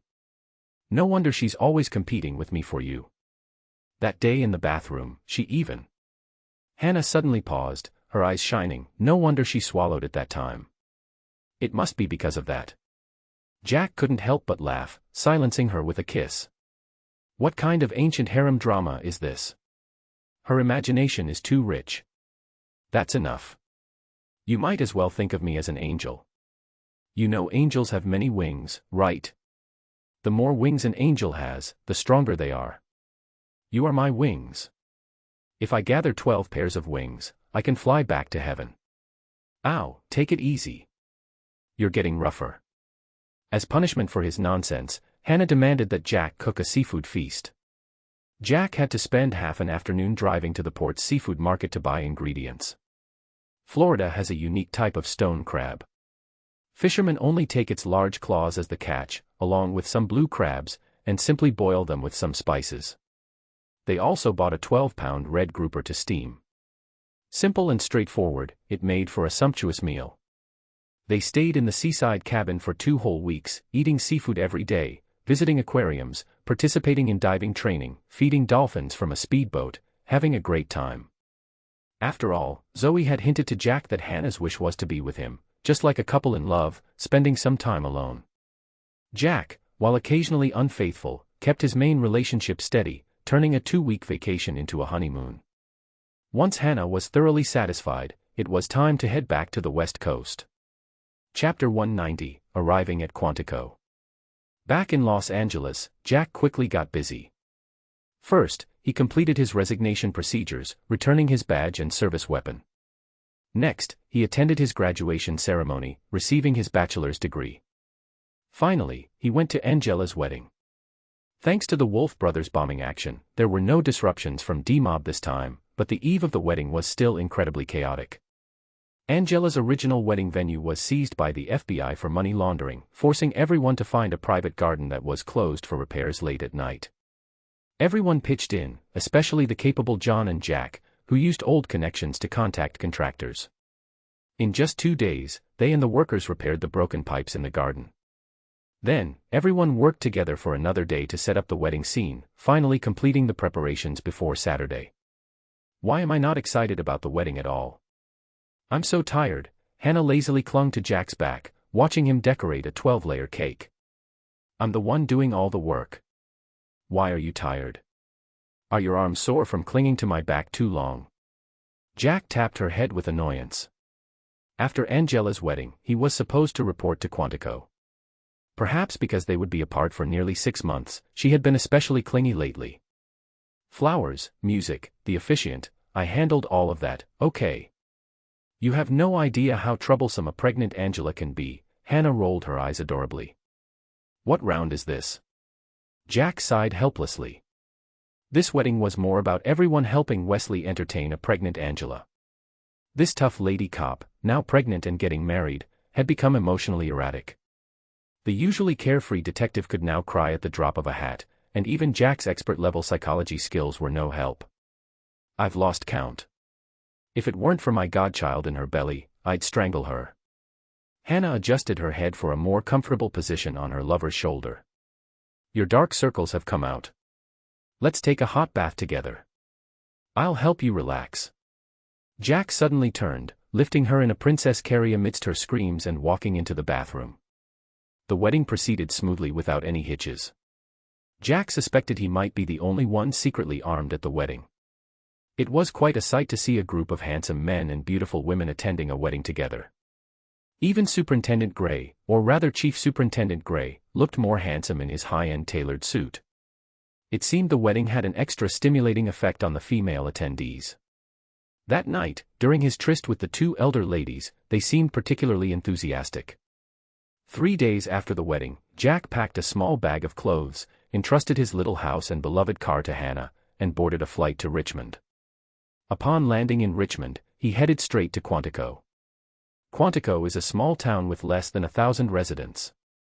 The FBI academy he was to attend is located near the town, alongside the Marine Corps training base and a university exclusively for Marines. Of course, he couldn't go there on his own. He found a nearby motel for the night and arrived at the reporting point early the next morning, taking a bus into the forested FBI academy. Interestingly, he was the only person on the bus because it wasn't the formal training season. The FBI Academy's official training starts in August each year, bringing hundreds of young people aged 23 to 37 to this place. Jack wasn't sure if his situation was special. Rossi hadn't told him much, just urged him to report quickly. The bus drove through a wooded path, soon passing the academy gates and stopping in front of an old red brick building. Jack politely thanked the bus driver, grabbed his luggage, and jumped off the bus, immediately spotting Rossi, impeccably dressed as usual, standing on the steps. Welcome to the academy. Rossi warmly opened his arms for a hug, leaving Jack a bit overwhelmed. From his beaming smile, it was clear he had been in high spirits recently. In a hall, staff led Jack to his assigned dormitory to drop off his luggage. He changed into the standard polo shirt and khakis before being ushered into an office. There, he saw an unexpected person, Maureen, wearing professional attire and gold-rimmed glasses. "Ah, Professor Cahill, why are you here?" Luckily, Jack's brain worked quickly, almost calling her by name. "A little surprise." "How is it?" "Are you surprised?" Maureen smiled brightly, immediately clarifying Jack's confusion. Due to the special nature of the BAU, their behavior analysts are usually recruited from experienced agents or senior officers, typically possessing degrees in psychology or related fields of crime study. Jack, a rookie in the LAPD for less than a year, was chosen because a BAU team had been decimated in a Boston bombing, losing 6 investigators. This led FBI higher-ups to question the role of BAU's field teams. Some suggested that with technological advances, the BAU should entirely withdraw from the front line, making way for criminal forensic science. The original BAU teams, focused on psychological profiling, were deemed unnecessary. They should stay in the office as support, not conduct field investigations, essentially recommending more CSI-style teams. Jack suddenly understood. Rossi, a BAU founder, had delved into prisons in the 1980s with former FBI negotiator Holden Ford and Ford's partner Bill Tench, interviewing numerous severe criminals. This included some notorious serial killers. They used statistical analysis, psychological insights, and behavioral studies to identify patterns and apply them to new cases. In these turbulent times, Rossi, who had retired to write and lecture, returned to the FBI. Leveraging his upper-level connections, he aimed to restructure the BAU, establishing a new model for field teams. Rossi valued emerging forensic technologies, forming partnerships with anthropological research labs like those led by Dr. Temperance Brennan. He also had new requirements for team members, no longer limited to psychology backgrounds. The team would include forensic experts, computer network specialists, and combat experts with field experience and outstanding combat skills. Chapter 191, A Misinterpretation of Jack's Psychological Profile. In Rossi's mind, Jack was initially positioned as the team's muscle, someone who could ensure the group's safety and capture criminals when needed. Of course, in terms of pure strength, Jack's record wasn't particularly outstanding. After all, many who had retired from the military, even special forces, had become successful police officers. What drew Rossi's attention to Jack's file was Maureen's recommendation. Sure, there were plenty of young people who had endured worse hardships and risen through sheer effort. But when Rossi conducted a psychological profile based on Jack's file, he found this young man to be rare. Jack was decisive but not bloodthirsty, preferring to use his brain to solve problems. In the final moments of the bioterrorism case, the appearance of the female assassin clearly caused Jack to lose control momentarily. However, he managed to perfectly restrain his emotions at the last second. Moreover, his psychological resilience was remarkable. In the Bronson Tower encounter, Jack's performance was calmer and more composed than that of a seasoned officer. The Carla kidnapping case seemed straightforward, with the more experienced officers leading the investigation. However, Rossi easily discerned the little tricks played by Tim and Jack at the end of the report. To others, they might appear to have abused their power, but to Rossi, it demonstrated Jack's strong sense of justice and flexibility in handling situations. These traits were evident in his actions of personally bailing out Lawson and subsequently buying his house, as well as in his handling of the Rosalind case. Kind and upright without being rigid, willing to do good without moral pretentiousness, and never playing the politically correct games that young people are fond of these days, these were qualities that endeared Jack to the older generation of agents who had come through the golden era of the FBI. The Southern Front case and the recent counterfeit money case gave Rossi new insights into Jack, a potential tactical genius with an innate grasp of human nature and emotions. Finally, there was one quality Rossi admired but could not match: Jack's ability to detach himself and observe as an outsider, quickly separating his empathy from the victim's tragic experiences, and not being influenced by negative emotions for long. For instance, another Jack Reacher could also remain calm at bloody crime scenes and appear unaffected afterward. However, his experiences led him to sever all ties with friends and family, wandering alone, clearly a form of escape. Jack was unaware of Rossi's high regard for him. If asked to explain, Jack would find it simple. He wasn't a maniac, he only shot to kill in two situations: if his life was threatened or if the criminal was utterly heinous, causing him mental unrest. All that talk of composure and strong psychological resilience was due to the system's attributes boosting his confidence. As long as he wasn't shot in the head, there was nothing to fear. Plus, he had a misleading adrenaline response. As for being kind and upright without being rigid, that was his mature worldview formed in his previous life. In his old world, such qualities were common among people born in the 70s, 80s, and 90s. He might admit to some natural talent for understanding human nature, but it was enhanced by his knowledge of TV dramas and his psychology skills. Regarding the final point, Jack never truly considered himself an American. The victim's suffering might affect him emotionally for a while, but it wouldn't alter his core beliefs or character. Though he had lost hope of returning to his original world, he found some joy in this one. But aside from the girls he had grown close to and a few friends, he maintained a detached attitude toward the USA. To him, philosophical musings about human nature were for philosophers. Philosophers were madmen, he didn't want to be one. Instead, he concluded that the suffering of victims was due to systemic issues. If it was a systemic problem, it wasn't his concern as an otherworldly traveler. Earning more money, keeping his girls happy, and retiring early to enjoy life with them sounded much better. These misinterpretations led Rossi to be highly satisfied with Maureen's recommendation of Jack, even feeling an impulse to groom him as his successor. So, Rossi made a plan. He arranged for Jack to report to the academy early and enlisted Maureen, Jack's nominal psychology professor, for a special 3-month training program. His goal was to address Jack's weaknesses before he officially joined the BAU, polishing this rough diamond to shine brightly, so the future team members would see his potential and not just view him as muscle. Jack was unaware of Rossi's intentions. To him, being valued by a future mentor and given special training meant he had to work hard and not disappoint. Plus, Maureen's daily lessons in professional attire and gold-rimmed glasses, teaching him one-on-one, had a certain forbidden thrill.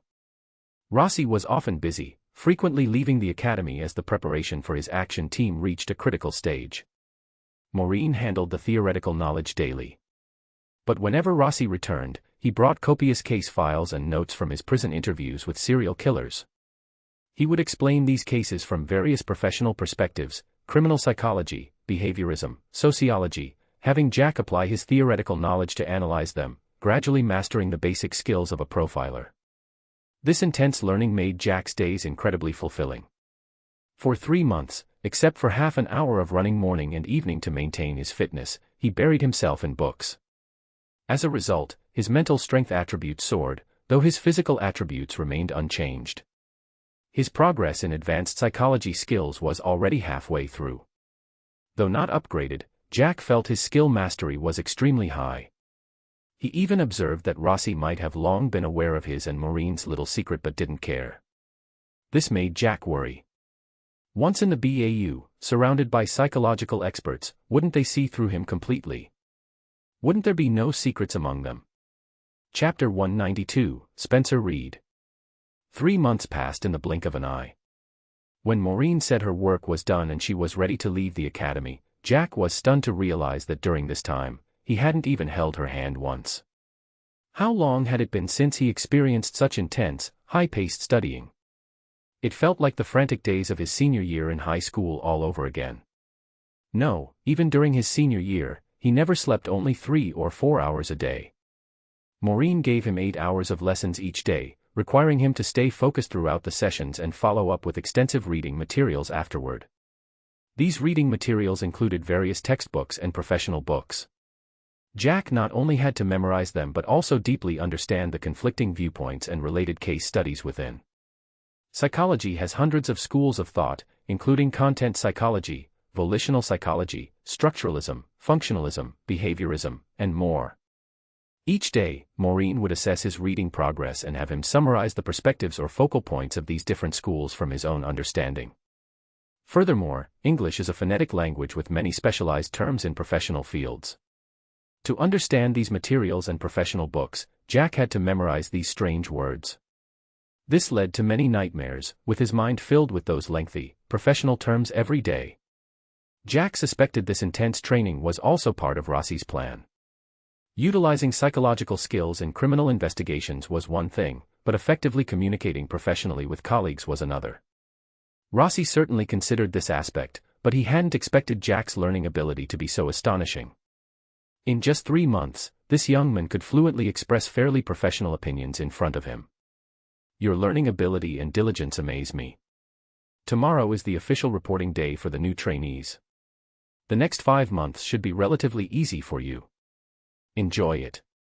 Though Rossi already considered Jack a qualified BAU member, FBI regulations couldn't be bypassed, and the subsequent 5 months of training couldn't be shortened. However, once Jack officially became an FBI agent, Rossi wouldn't mind using his influence to significantly shorten Jack's internship period. Oh, by the way, there's a kid I hope you can help.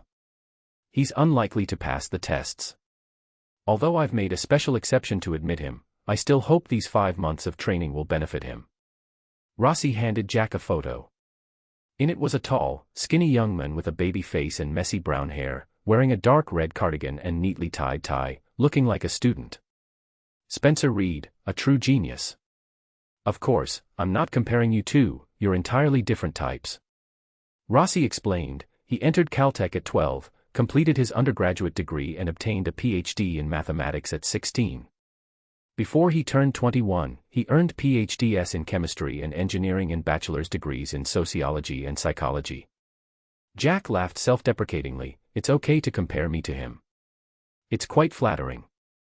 He once served as a consultant with Jason Gideon at the BAU for less than a year.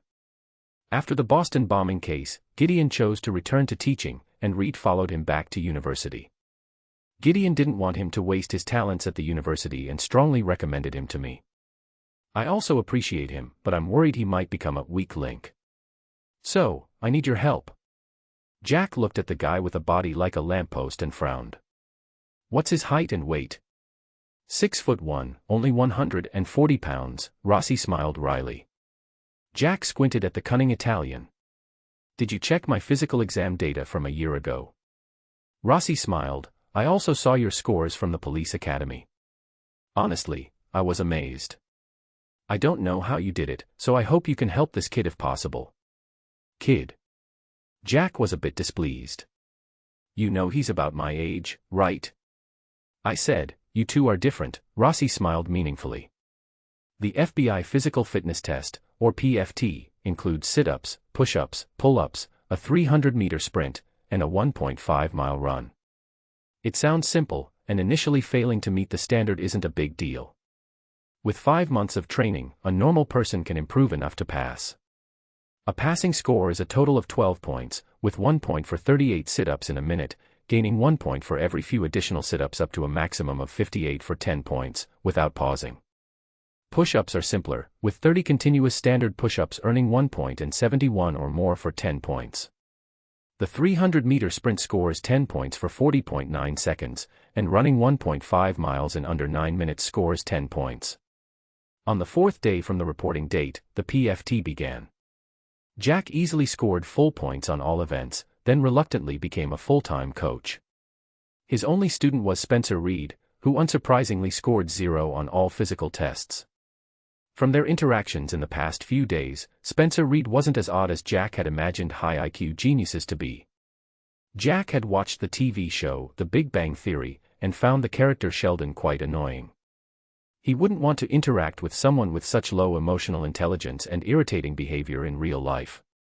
But Reed, despite his slightly reclusive nature, outdated clothing, and penchant for wearing mismatched socks, showed clear signs of anxiety and insecurity when interacting with people. Yet, he didn't exhibit the low emotional intelligence or aggressive behavior often associated with high IQ geniuses' insecurities. On the contrary, Jack found Reed's insight extraordinary, and beneath his seemingly introverted and sensitive exterior was a heart longing for communication and recognition. Simply put, Rossi's description of Reed as a kid was apartment. He was like an ungrown child, pure and kind, yet capable of profound perception. Actually, you don't need to take special care of me. Even if I fail all the physical tests, the FBI will still hire me. Reed's words sounded like bragging but were sincerely meant to reassure Jack. He had watched Jack write and tear up 3 pages filled with different training plans. Chapter 193, Reforming Reed, Part 1. Jack sighed helplessly and crumpled the last draft paper into a ball, tossing it into the trash. I know you hate exercise, but no one could dislike this, right? He walked to the lawn in the middle of the outdoor track and performed a set of Bajiquan moves. His actions were swift and powerful, attracting a crowd of trainees. There was no mocking or showing off, and even if there were, Jack wouldn't have used martial arts to fight back. Sanda and Krav Maga, which focus on defeating opponents quickly, would be the more logical choices.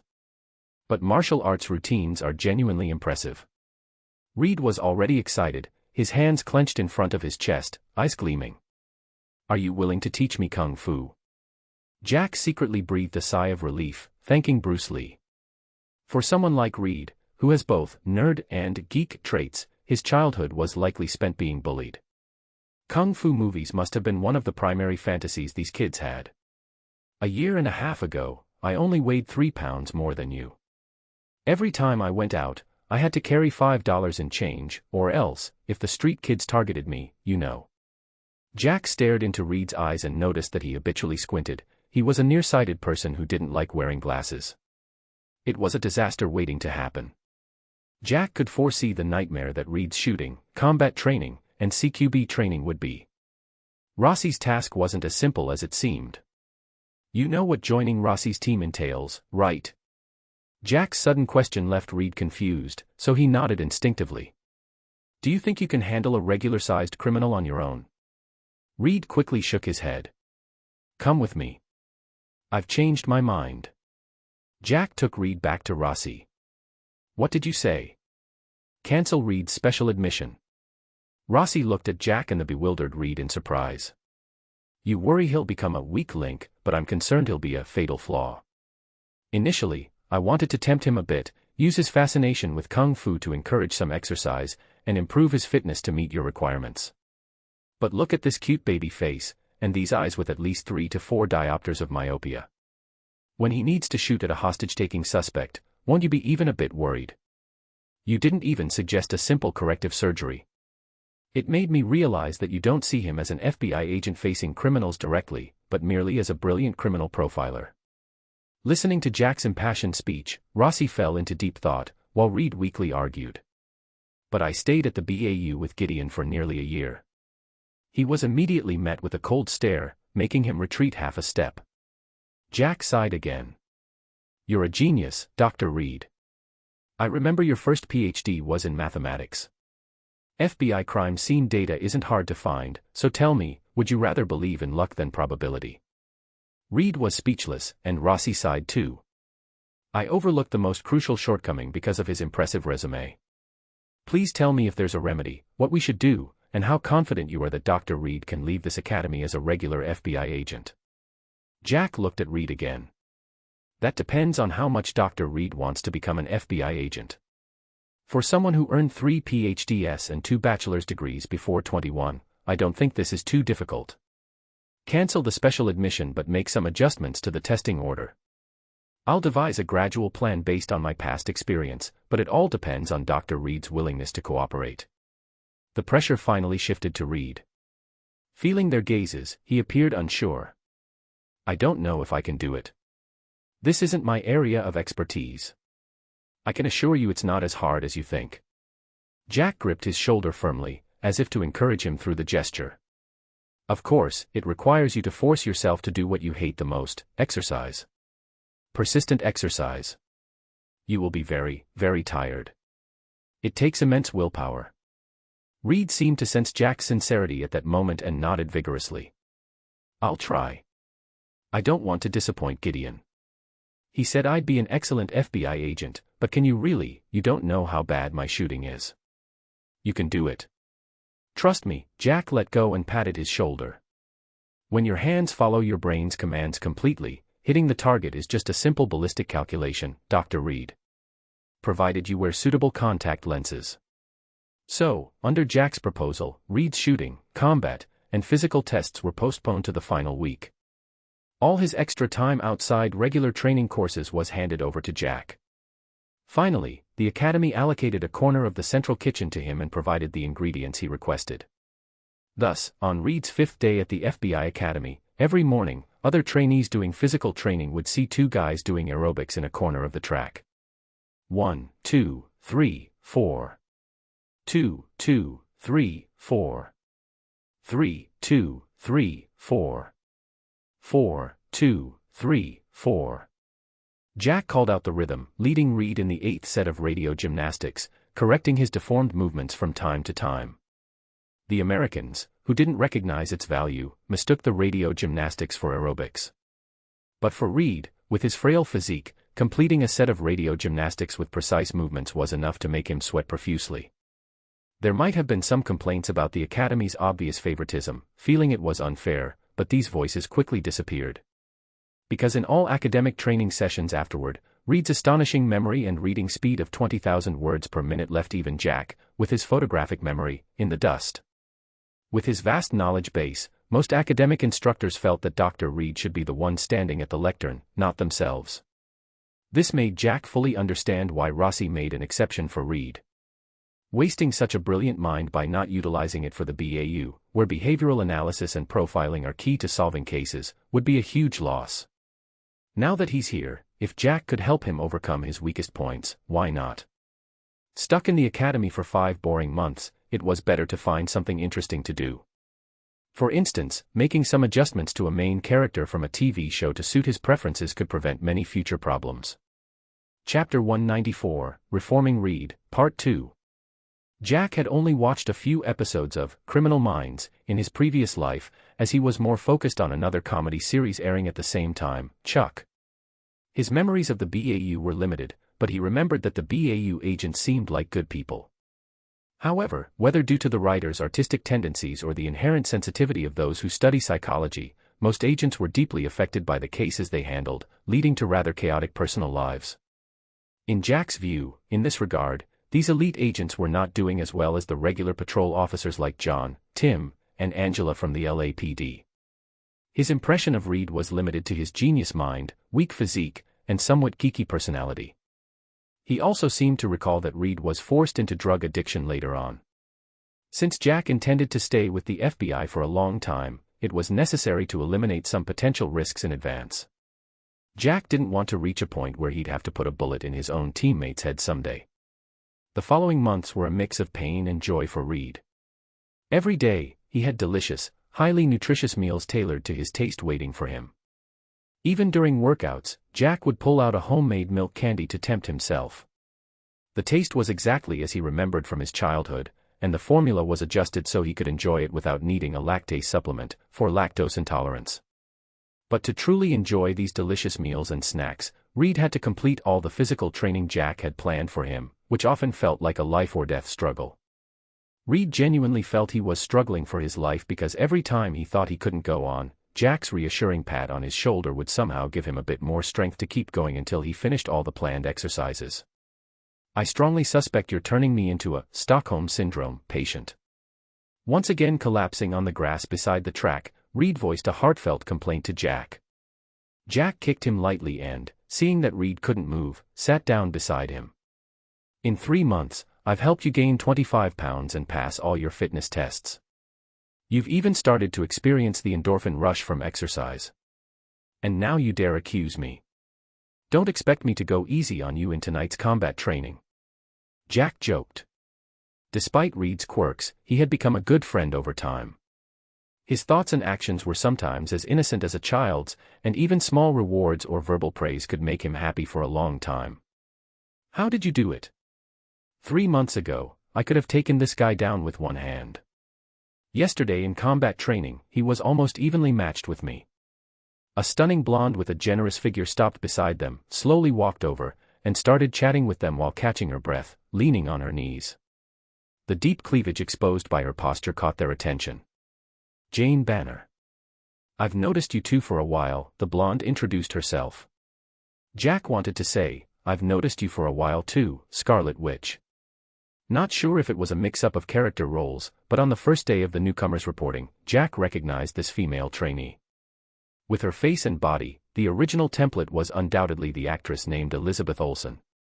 As long as she didn't have a brother named Quicksilver, there shouldn't be any major issues. Jack Tavor. "This is Spencer Reed."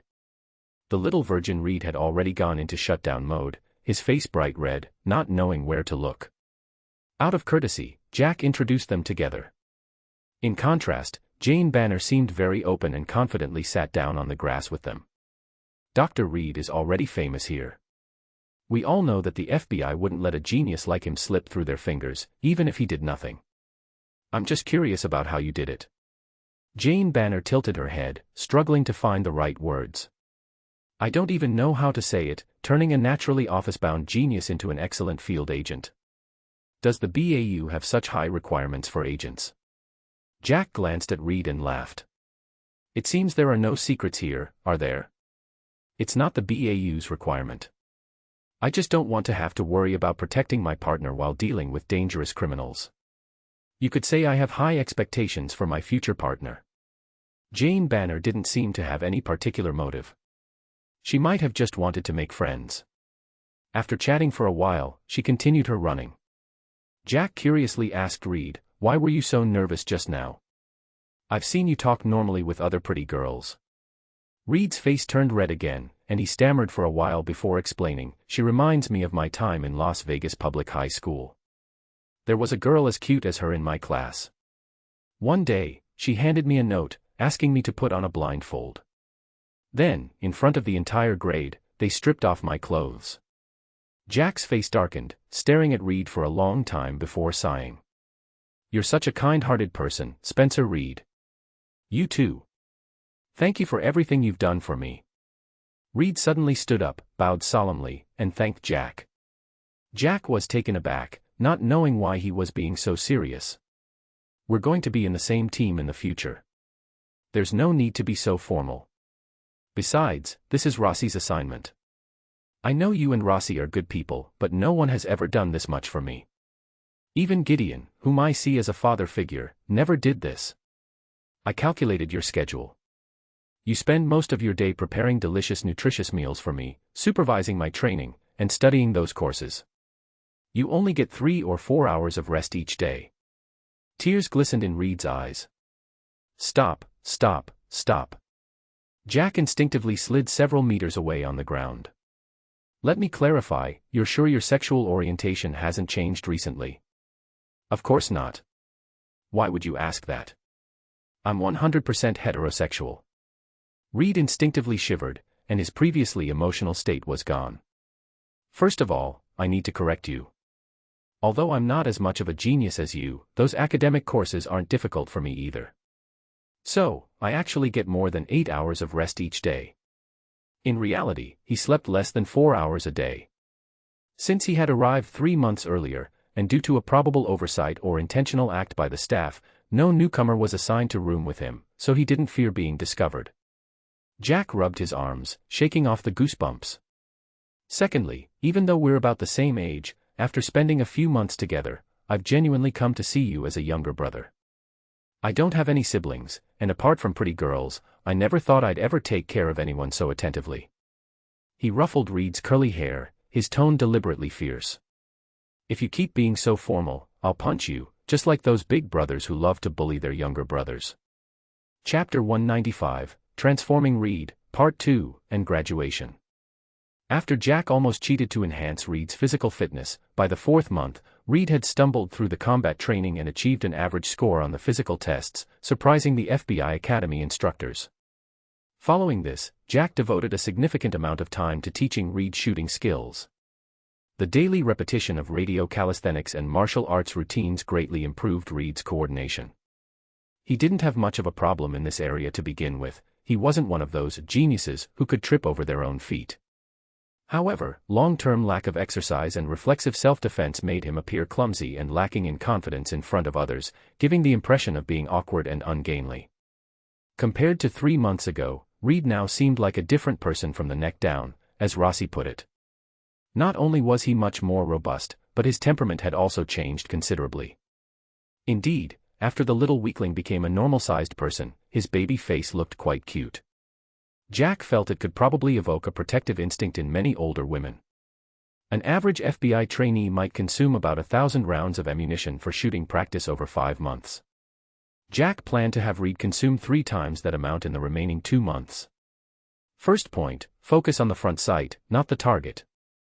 I don't need to explain the principle of alignment to you. As a doctor, you understand the focusing principle of the human eye better than I do. Jack repeatedly explained the shooting fundamentals to Reed from behind. Second point, pull the trigger subconsciously. This is a handgun, you don't need to hit a target a kilometer away. Once you're in position, you can pull the trigger at any time. Third point, follow through. After firing a shot, don't worry about whether you hit the target. Make it a habit to realign the gun with the target, or it could cost you your life. Each day, Reed was only allowed to eat after finishing a box of bullets. As Reed diligently sent one bullet after another into the target, Jack stood by, loading bullets for him. After a week, Reed finally overcame his fear of shooting. Although he wasn't exceptional, he managed to hit head targets at 15 meters and torso targets at 20 meters without missing. I think I can reach your shooting level before leaving the academy. In the second week, Reed looked at his scores proudly and made such a bold statement. Are you sure? Jack turned to him, drew a training Glock 19 from its holster, and emptied the magazine at a 20-meter torso target without looking back. As the target paper was automatically delivered to the shooting position by the machine, Jack slapped the target paper, with the bullseye completely shot out, in front of Reed. Keep practicing and add an extra box of bullets each day. Come to me if your wrist hurts, I have medicinal wine. Jack was not joking. He had used all 10 system gold coins he painstakingly saved up after the counterfeit case to upgrade his master-level handgun skills. This was not a challenge for a newbie who hadn't even held a gun for a month. Jack admitted that even with his hacks, his brain was not as quick as Reed's. But in other aspects, Jack had never been inferior to anyone. In the history of the FBI, field agents were reassigned every 2 to 3 years, which caused considerable dissatisfaction among them. This frequent relocation meant that every few years, agents had to resettle their families or face long periods of separation from them, which was a significant inconvenience for those with families. In recent years, the FBI had adopted more humane policies, reducing such reassignments. However, for new agents, assignment night still determined where their careers would begin. After nearly 5 months of training, each remaining trainee was required to fill out a preference list by the end of a certain day, listing their desired field offices. That evening, each trainee would publicly open an envelope and announce their assigned location in front of the entire class. Some would find their wishes fulfilled, while others would discover their assigned locations were far from their expectations. Regardless, each person received a round of applause when announcing their assignment, with loud cheers for those assigned to major cities. Jack and Reed already knew their assignments, as Rossi had informed them in advance that the BAU was setting up a branch in Los Angeles, with a new team stationed there. There was no disappointment. Jack didn't have to move, and as a Caltech graduate, Reed was happy to stay in a familiar place. Las Vegas. When the busted blonde, Jane Banner, announced her assignment on stage, she laughed heartily, clearly pleased with the bustling gambling city. Other trainees whistled and applauded for her. Jack and Reed had become quite familiar with her and clapped enthusiastically when she looked their way. I think you should try asking her out. After all, Los Angeles isn't far from Vegas. It might help you overcome your childhood trauma, Jack teased Reed. I'm banned from all casinos in Las Vegas, so it's unlikely I'll go there. Reed seemed proud of this fact. Is this the treatment for super mathematicians? Jack had heard that math experts were adept at calculating odds, and all casino games involved probabilities. Too bad. I thought she was your type. I look for a partner who matches me mentally and intellectually, Reed replied earnestly. You should know that with your IQ, there might be fewer than 10,000 people worldwide who can match you, Jack said incredulously. Reed nodded seriously again. Good luck, Jack sincerely wished him. With assignment night over, the trainees had only a few days left at the academy. Finally, the last day arrived. Both men donned formal attire, attended the graduation ceremony, received their diplomas and shiny badges, and Reed officially became an FBI agent by meeting the same standards as everyone else. After the ceremony, they went to the armory to collect their FBI-issued Glock 22s and met with Rossi, who had been waiting. According to Rossi's arrangement, Jack had a month to handle personal matters or take a well-deserved break. Chapter 196, Millionaire Jack. After saying goodbye to Rossi and Reed, Jack rushed back to Los Angeles overnight. The originally anticipated 5 months of training had extended to 8 months, which rounded up to almost a year away. It was already mid-January 2020 by the time he returned. Back in Los Angeles, Jack felt a surge of emotions. In less than 2 years, he had transformed from an LAPD street patrol officer into an FBI agent. It felt quite inspirational. As soon as he stepped out of the Los Angeles airport, he saw his beloved car, the Firebird, with its red running lights glowing, and the beautiful woman inside who caught everyone's eye just as much. Even though they had video calls almost every day, Jack couldn't hide his excitement when he saw his lovely Hannah again. A long, deep kiss ensued until the cars queued behind them started honking impatiently. The Firebird then slowly moved forward, merging into the traffic. That evening, everyone gathered at Jack's house for a party. Captain Gray was in the backyard, adorably wearing an apron and fiddling with the grill, while John was in the kitchen mixing a salad, and Wesley had raided his mom's stash of wine. Jack nervously held Angela's 3-month-old son, his movements stiff. The little guy was quite well behaved, not crying or fussing, and staring wide-eyed at this unfamiliar person. Jack quickly cast a long-lasting buff, which would last a year, and carefully handed the baby back to Angela. This was the limit of his skill's duration. It feels like time has fast-forwarded. So many changes. Should I be preparing for 2 weddings now? Tim and Lucy were inseparable, and John and Gareth seemed very much in love, without any of the melodramatic twists from the original show. It should be 3. Anderson and Cahill's wedding is set for August. I've heard they'll both be wearing wedding dresses. I'm already looking forward to it, Angela said, bouncing her baby son as she revealed this juicy news. Jack was shocked. Both wearing wedding dresses. He couldn't help but imagine certain scenes. The 2 mature women must have something up their sleeves, right? Surely not, right? Otherwise, someone might just lose it. Sure enough, Hannah's sour voice came from beside him. They also invited you to be the best man. Isn't that a nice surprise? Angela, thinking Hannah was unhappy about not getting married yet, kindly advised, you 2 are still young and have just joined the FBI. Why not enjoy a few more years of the 2 of you alone? She then began to vent about how hard it was to raise a baby with Wesley, taking turns getting up at night to suit the baby, inadvertently saving Jack from a sticky situation.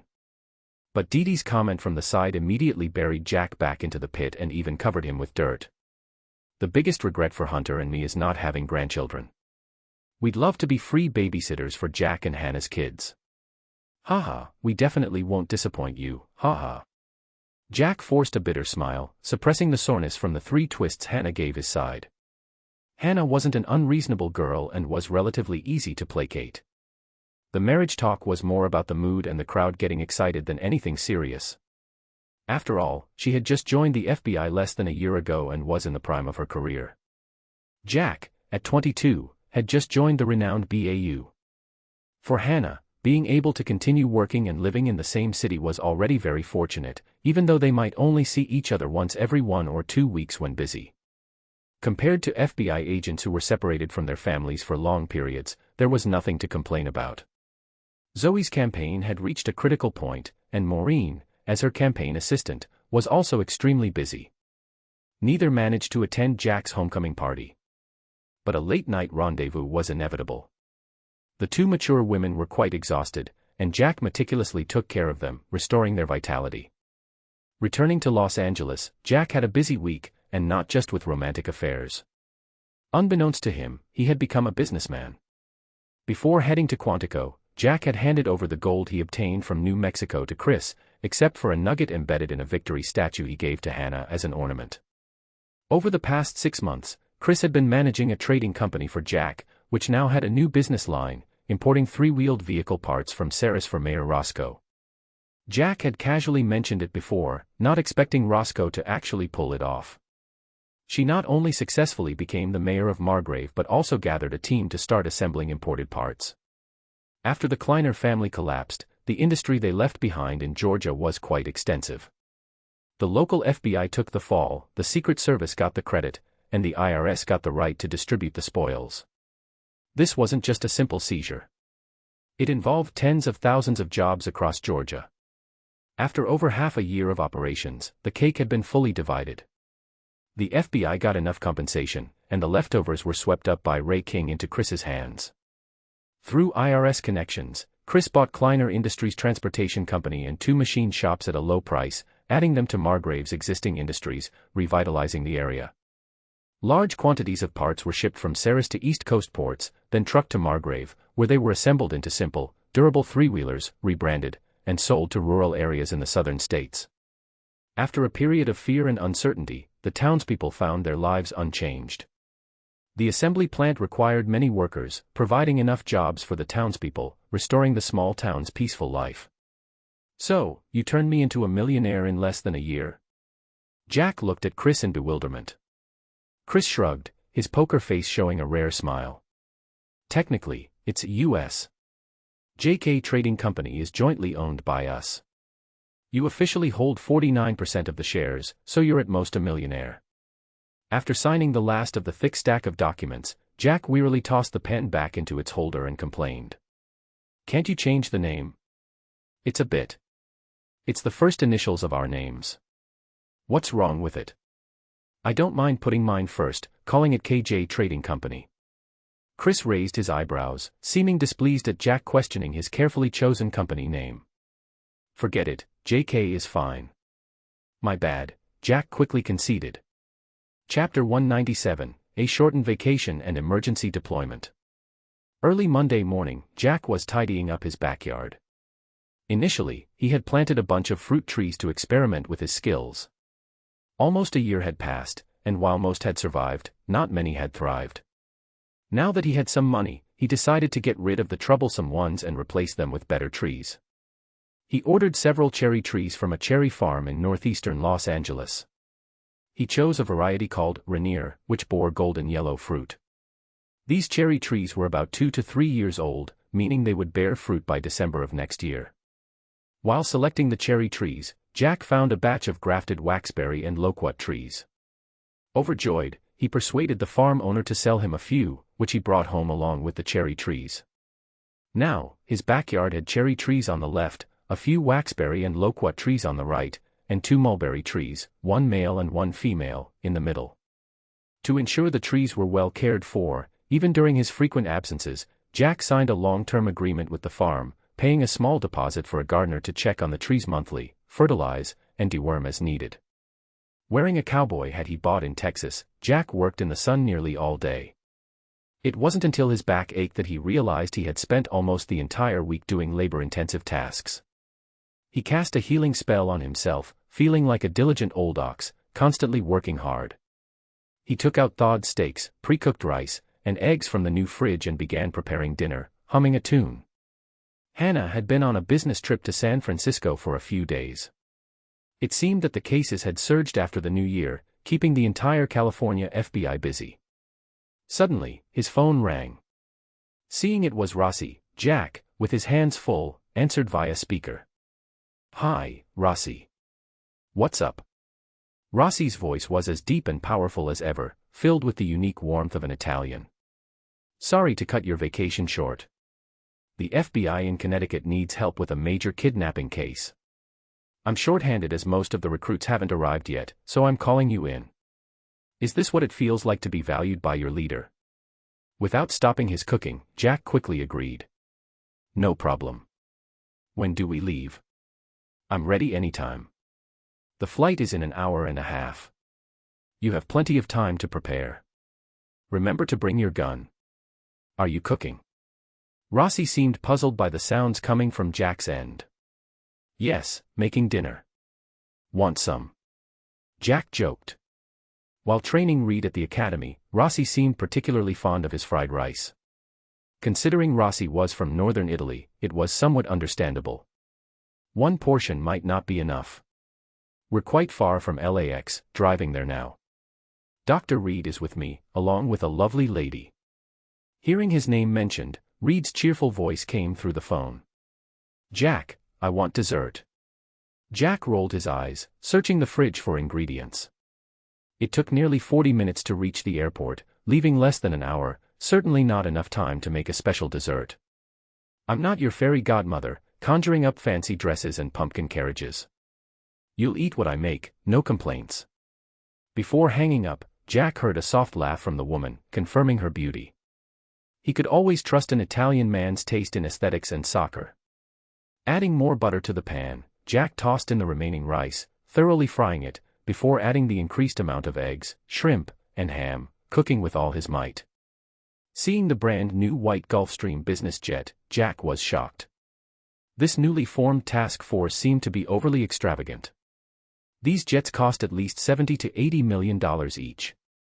He couldn't fathom how many trips his net worth could cover on this thing. With a newfound understanding of the BAU's wealth, Jack followed Rossi onto the plane. The cabin was spacious, with only 8 seats. 2 people were already on board. Reed had a chess set in front of him, playing against himself, while a tall, slender blonde beauty with brilliant hair sat on the other side, flipping through a stack of documents. As the two boarded, Reed pushed his chessboard aside, eagerly eyeing the insulated food container Jack carried. Though Jack's cooking wasn't that extraordinary, Reed, like a child, had a weakness for desserts. Placing the insulated container in front of Reed, Jack turned his attention to the beautiful blonde with long, golden hair. She stood up gracefully and extended a delicate hand. Jennifer Giroux. Everyone calls me JJ. You can call me that too. Nice to meet you, Agent Tavel. Jack politely shook her hand, gripping only her fingertips lightly. You can call me Jack. It's an honor to work with such a stunning colleague. Rossi, the last aboard, introduced them. JJ recently joined the FBI, formerly with the NYPD. She'll be our public liaison, the link between our team and the outside world. Jack is local, the best shot I've seen from the LAPD, and he's excellent in close combat. I still remember the sight of that big suspect during our first meeting. Reed, opening a container with ice cream cake, took a big scoop and closed his eyes in satisfaction, adding, he's also a good driver. During pit training at the academy, he not only defended against all the instructors' attempts but also flipped their car. Jack ruffled Reed's curly hair, taking out the other containers to share with JJ and Rossi. Time was short, so I made a semi-finished Italian seafood fried rice. Give it a try. Rossi opened his container, inhaling the rich aroma of butter, eggs, and seafood, taking a deep breath to savor it. I'll be out tomorrow. There might be another chapter later. If not, the scheduled afternoon chapter might be delayed to the evening. Chapter 198, Coveted Twins, Part 1. Although it's not the authentic way to make Italian seafood risotto, this tastes better than any rice I've had in Italy. Rossi ate in a typical Italian manner, unhurried, occasionally sipping from a glass of wine. Jack, of course, didn't mention that his fried rice was actually a mishmash. The technique was authentic, but instead of lard, he used the more flavorful butter. Compared to Yangzhou fried rice, it lacked the signature ingredients of ham sausage and diced carrots. Instead, it had shrimp, ham, and some chopped clams and octopus, making it more like Italian seafood risotto. Italian cuisine and Chinese cuisine were so similar that even Rossi didn't notice anything amiss. While Rossi slowly savored the food, Jack took the documents JJ had been reading and sat down in front of Reed. Give me a brief overview. There weren't many documents, and with Reed's reading speed, it probably wouldn't take him more than 3 minutes to absorb it all into his genius brain. Sure enough, Reed, reclining comfortably in his chair with his eyes half closed, seemingly still savoring the ice cream cake from earlier, began to speak fluently. Evan Davenport, administrative assistant at the federal prosecutor's office, lives in the Southern District of New York, widowed. He has received multiple death threats over the past decade and has joined the Federal Witness Protection Program 3 times. 16 hours ago, between 11 p.m. last night and 12 a.m. today, his daughter Tracy and her boyfriend were kidnapped on their way home. Tracy's boyfriend was shot in the face and died instantly. Tracy's whereabouts are unknown. Why wasn't the daughter protected if her father was in the Witness Protection Program? Jack questioned. Tracy refused protection when she turned 18, JJ answered from the side. Jack curled his lips. Rebellious and reckless teenage years, a common theme among Americans. He flipped through the documents and saw a photo. Tracy has a sister, Cheryl. They look exactly the same. The photo showed 2 nearly identical blonde girls in cheerleader uniforms, sweet-looking and brimming with youthful energy. Yes, they're twins.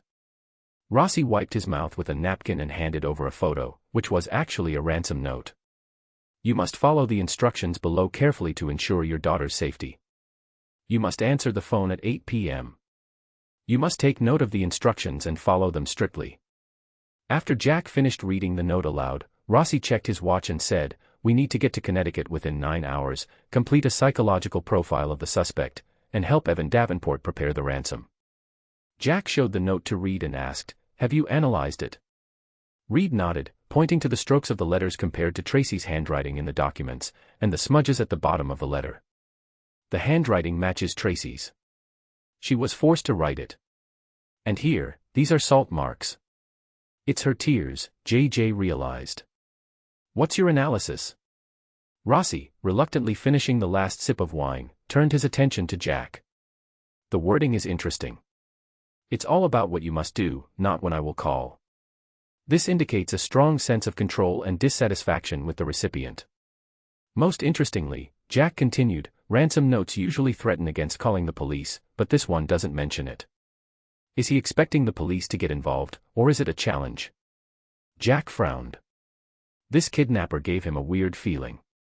Then let's rest up and give him a surprise. Rossi stood up, intending to clear his table, but JJ stepped forward, taking away the food containers and the empty wine glass. I can do it myself. Jack quickly stood up, catching up with JJ and taking the food containers from in front of Reed, following her to the front of the plane. As they passed Rossi, Jack smiled and mouthed, "Charming girl." The Gulfstream business jet, known as the fastest civilian aircraft, took just over 2 hours to reach the destination. However, due to a 3-hour time difference between the locations, it was already dawn when the plane landed. Dr. Reed and I will head to Evan Davenport's home first. JJ, you take Jack to the scene and bring back Tracy's sister Cheryl. She insists on visiting the site to sense her sister's whereabouts, Rossi said before getting into a car with Reed. The local FBI agents had left them a black Suburban. Jack drove, and the two, still confused, followed the navigation to Tracy's kidnapping location. What did Rossi mean by sensing? Did I mishear? JJ asked from the passenger seat. Jack was puzzled too. After thinking for a moment, he replied, "Could it be that twin telepathy people talk about?" Their questions were soon answered. Upon arriving, they crossed the police cordon and saw a small, sweet-looking girl lying in the middle of the dirt road, the same girl from the photos, Cheryl. "What is she doing?" JJ curiously asked two Department of Justice agents who seemed to be acting as Cheryl's bodyguards. Lying on the ground. The tall male agent, stunned by JJ's beauty, blurted out a stupid response. The short female agent beside him rolled her eyes and kindly explained, "She's trying to sense her sister's experience. You've just been watching her lie there." Jack was a bit speechless. The tall agent seemed to snap out of his daze, shrugged self-deprecatingly, "These sisters have been trying to ditch their bodyguards since they were 12. We're just glad she's within our sight." Jack understood their implied meaning, thinking it might not be fair to criticize their slack behavior too harshly. He walked forward a few steps, squatting down in front of Cheryl, meeting her eyes. A typical American sweetheart's look, even prettier than in the photos.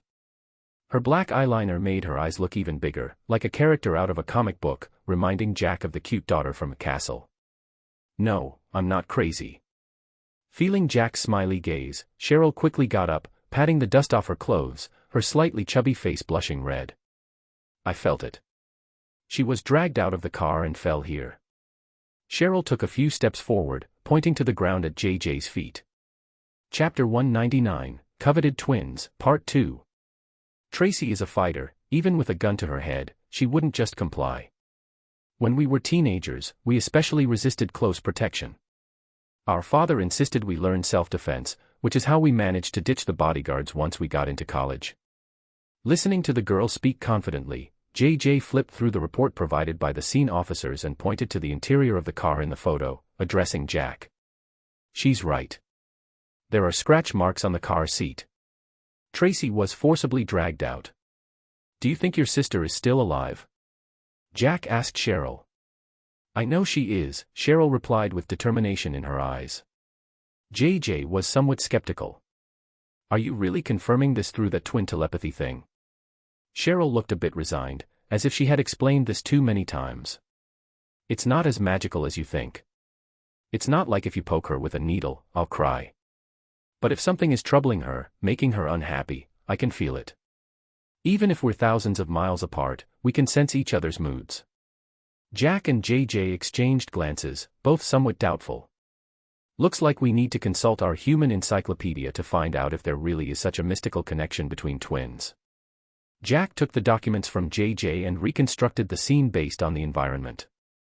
According to the tire marks in the photo, Tracy and her boyfriend drove through here, and a car was parked in the middle of the road, forcing them to brake abruptly. They might have gotten out to check. Their footprints extend here and then turn back. When they returned to the car, the kidnapper suddenly appeared and shot the boyfriend in the driver's seat. Very decisive. The bullet entered the forehead, passed through the back of the head, and lodged in the headrest. "That's odd," Jack turned to JJ. To the kidnapper, Tracy's boyfriend was an obstacle. He only wanted to kidnap Tracy alone. Killing the boyfriend makes sense, but going around to the front and shooting him point-blank seems overkill. Out of hatred. Did the kidnapper want Tracy's boyfriend to feel fear before he died? JJ concluded instinctively after hearing Jack's reconstruction. Your guess sounds less scientific, Cheryl murmured from the side. Maybe we should head back. Jack shrugged.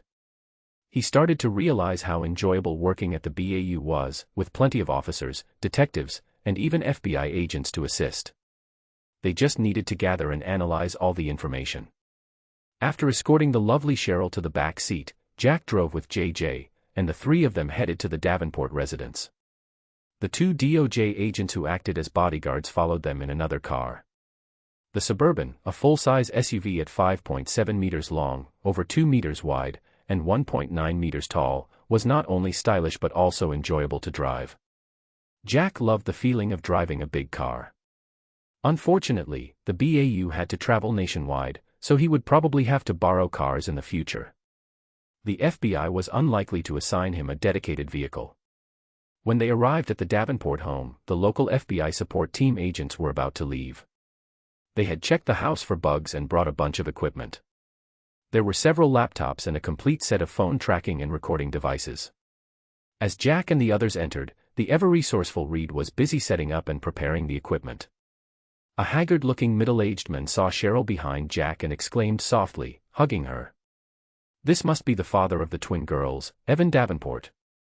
Rossi was sitting on the couch, looking frustrated with a thick manual, resembling an old man on the subway struggling with his phone. Fallen behind with new technology? Jack teased. I thought learning to use a smartphone was enough. I didn't expect even surveillance equipment to update so quickly, Rossi replied helplessly. We used tape recorders back then. This button answers calls. This one mutes our side, pressing it lights up a red indicator. We can hear the other side, but they can't hear us. Leave the rest to me.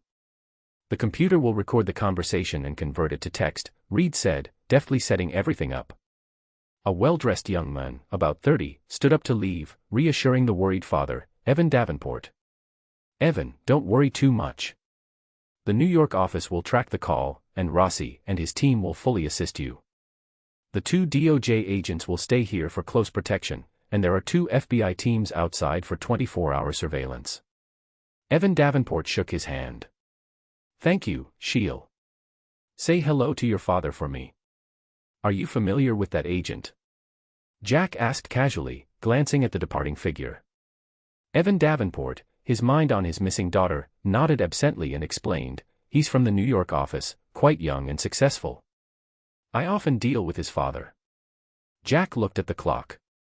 It was just before 7 a.m., a little over an hour until the kidnapper's scheduled call. He asked the group, coffee? I'll make some.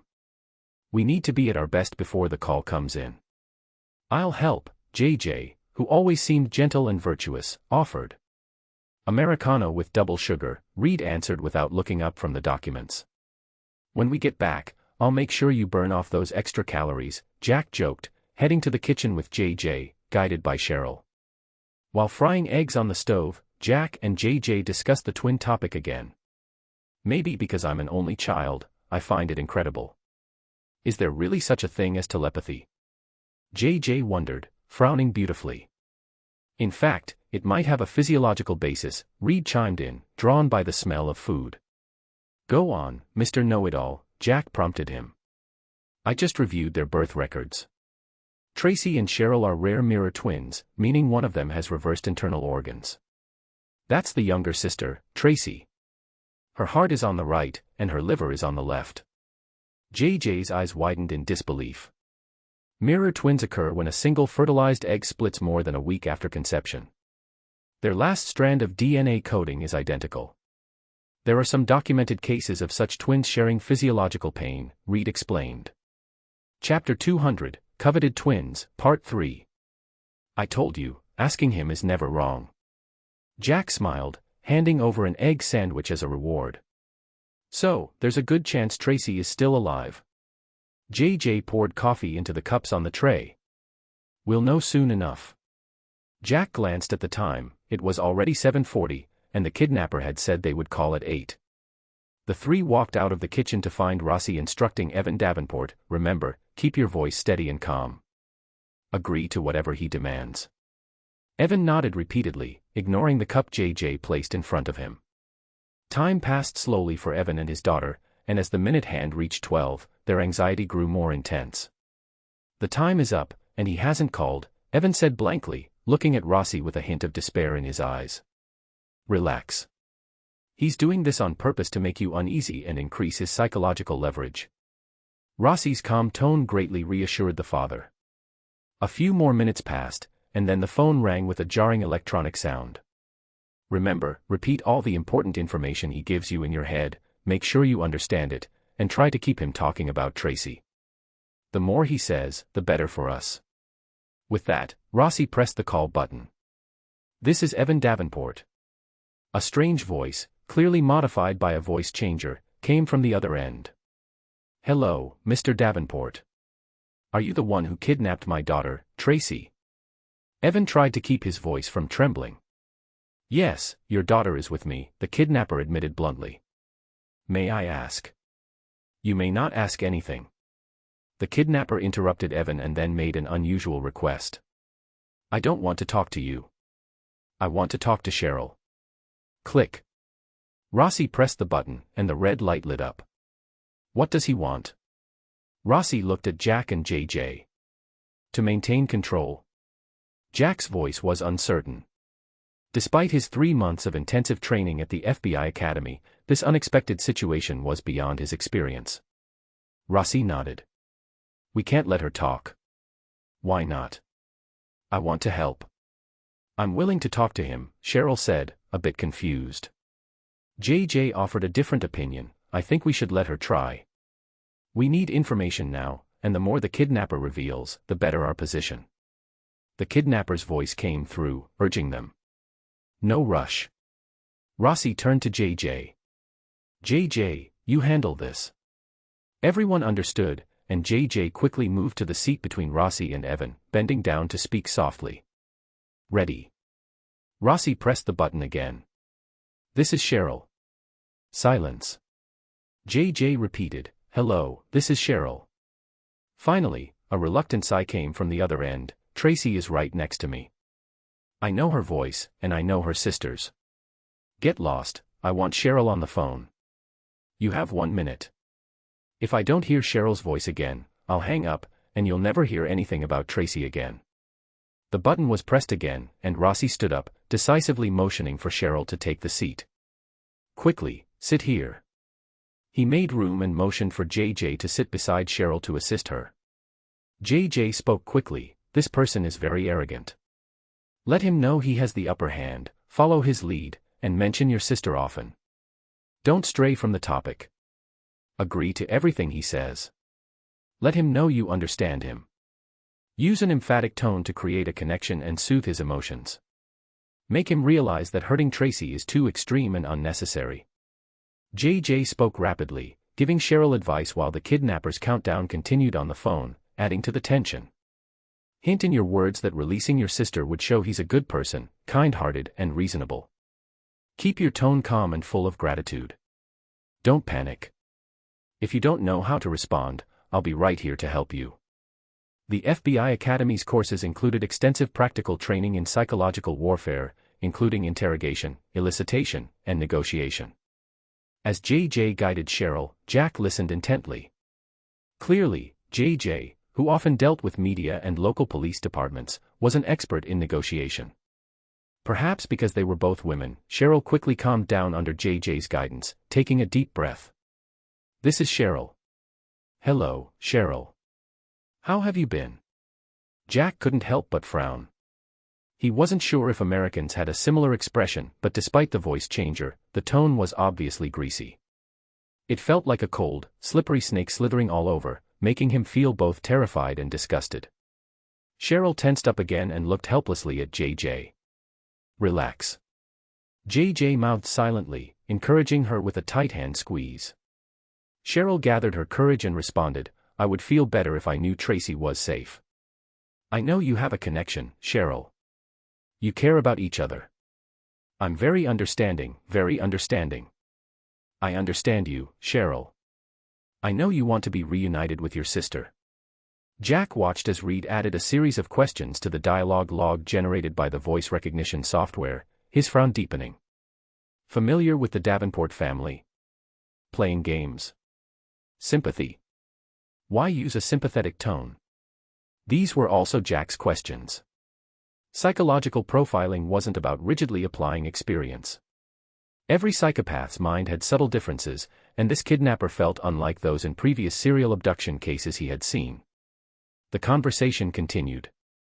After asking Cheryl about her interests, the kidnapper finally allowed a brief conversation between the sisters after Cheryl's tearful pleading. Tracy's voice was faint and intermittent, seemingly in a dazed state. Following JJ's prompts, Cheryl asked a crucial question: "Where are you? What do you see?" I see the moon." Then the voice interrupted again, ending the sisters' exchange. "Prepare $1 million. It's what I deserve. I'll call again in 15 minutes with specific instructions." With that, the call ended. "Did we trace the call?" Rossi asked Reed at the computer. Reed shook his head. The kidnapper used a disposable phone. Triangulation pinpointed 2 cell towers, but the area is too large. It's in a densely populated part of New York, with little reference value. Chapter 201, Coveted Twins, Part 4. Have the lists of household staff and the recent litigants Evan has dealt with been checked? Rossi asked, taking the laptop from Reed to review the recent call logs and the series of question marks in the notes. The local FBI office has sent a detailed report, but given how well the kidnappers know the Davenport family, we should investigate further. Reed took another laptop and began working. "What's your take?" Rossi asked Jack while signaling JJ to follow Cheryl, who had run to her room to cry in private. Jack quickly organized his thoughts before speaking. Tracy seemed somewhat disoriented on the phone, likely drugged. She mentioned seeing the moon, which I suspect is a light, possibly a bare bulb in a basement or garage. What worries me is that Tracy could see things, meaning her eyes weren't covered, and the perpetrator was nearby. If she saw his face, once he gets the money, he might. Seeing Evan Davenport emerge from his daughter's room, Jack stopped talking. This was not the time to alarm the family. Rossi quickly changed the topic, analyzing the call logs and Reed's notes. The kidnapper's demands seemed pre-written, lacking emotion and pauses. A term popped into Jack's head, scripted, but he couldn't find the right English word for it. But his tone when talking to Cheryl made me very uneasy. Jack struggled with the right word in English to describe greasy and thought saying oil wouldn't make sense. Fortunately, the others had similar feelings. Reed nodded in agreement. "That's why I think the kidnapper knows the Davenport sisters." At that moment, Cheryl, having calmed down with JJ's help, came out of her room, forcing a smile. "I'm ready." 15 minutes passed quickly, and the phone rang again. All tasks must be done by Cheryl alone. Cheryl packs the money, Cheryl delivers the money. If she has a tracker or a stand-in, Tracy dies. Cheryl drives her car alone. No one accompanies her, no one follows, no aerial surveillance. Any such monitoring is unacceptable. I will give instructions via phone while Cheryl drives. The money must be delivered by 3 a.m. sharp, or Tracy dies. As the call ended, everyone fell silent. After a long pause, Rossi spoke to Evan Davenport. "How soon can you get $1 million? Evan Davenport was dazed, taking a moment to respond. "I've already had the accountant preparing it. It will be ready by tonight."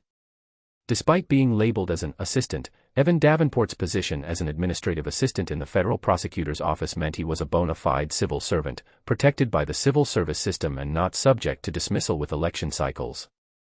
In other words, the entire prosecutorial structure of the country was supported by over 3,000 administrative bureaucrats like him. The elected prosecutors and their assistants, with their short terms, often played more political roles. So, while $1 million was a strain, it was feasible for the Davenport family. This seemingly ordinary kidnapping case warranted the urgent deployment of the BAU team, still in the process of formation and lacking full staffing. "Jack and JJ, get ready. We can't let Cheryl go alone," Rossi ordered. But the kidnapper said if he sees anyone else. Evan Davenport was worried. Rossi reminded him, "Cheryl is your daughter too." Jack reassured, "Don't worry, we'll use an ordinary car with tinted windows. It won't be noticed." Evan sighed, still anxious, "Please be careful. If we're discovered, Tracy will be killed. If my daughter dies, I..." Cheryl hugged her father, soothing him, "It's okay, Daddy. I trust them. Besides, we have no choice." Leaving the Davenports in the house, Rossi signaled the BAU team to follow him to the backyard. "Something's off. All of this feels wrong. I strongly suspect the kidnapper isn't after money," Rossi said firmly. "Tell me, Jack, if you were the kidnapper, how would you make demands?" Jack recalled various crime shows and his FBI Academy training. No police, unmarked old bills, no trackers or dye packs in the money bag. Reed had a revelation, but the kidnapper didn't mention any of that. In the second call arranging the ransom, he kept emphasizing Cheryl's name. "He wants Cheryl. Then we can't let Cheryl go. She'll be in danger," JJ said urgently. "No, the kidnapper holds the advantage and the biggest leverage. The exchange must proceed, we can't disregard Tracy's safety," Rossi said, looking at Jack. "If the kidnapper is alone, can you ensure Cheryl's safety?" Jack's voice was relaxed and confident. "If he plans to abduct Cheryl too, give me an AR-15. Even if there are 4 or 5, I can take them all out in 3 seconds. "No." Rossi raised his hand to stop him. "We need a live suspect. We can't take that risk until we know Tracy's location. Just ensure Cheryl's safety." Jack shrugged, "No problem. I can scare him off, but then what? We still won't know where Tracy is." Rossi smiled mysteriously, "Once he makes his move, it will be our turn." At 2 a.m., Cheryl got into a yellow Beetle with a large bag of cash, heading to the location specified by the kidnapper. Jack drove a black Mercedes with JJ in the passenger seat, maintaining over a 100-meter distance from Cheryl's car. Modern cars come with GPS, and Cheryl's phone was being monitored. With Reed providing updates through the communicator, they just needed to follow from a distance. Rewriting the plot is exhausting, trying to avoid logical errors. In BAU's first case, I won't make major changes. If there are perfect plots, I won't heavily alter them. Many cases in the original show were logically flawless and very exciting. Of course, I will have Jack step in to prevent overly tragic or regrettable outcomes.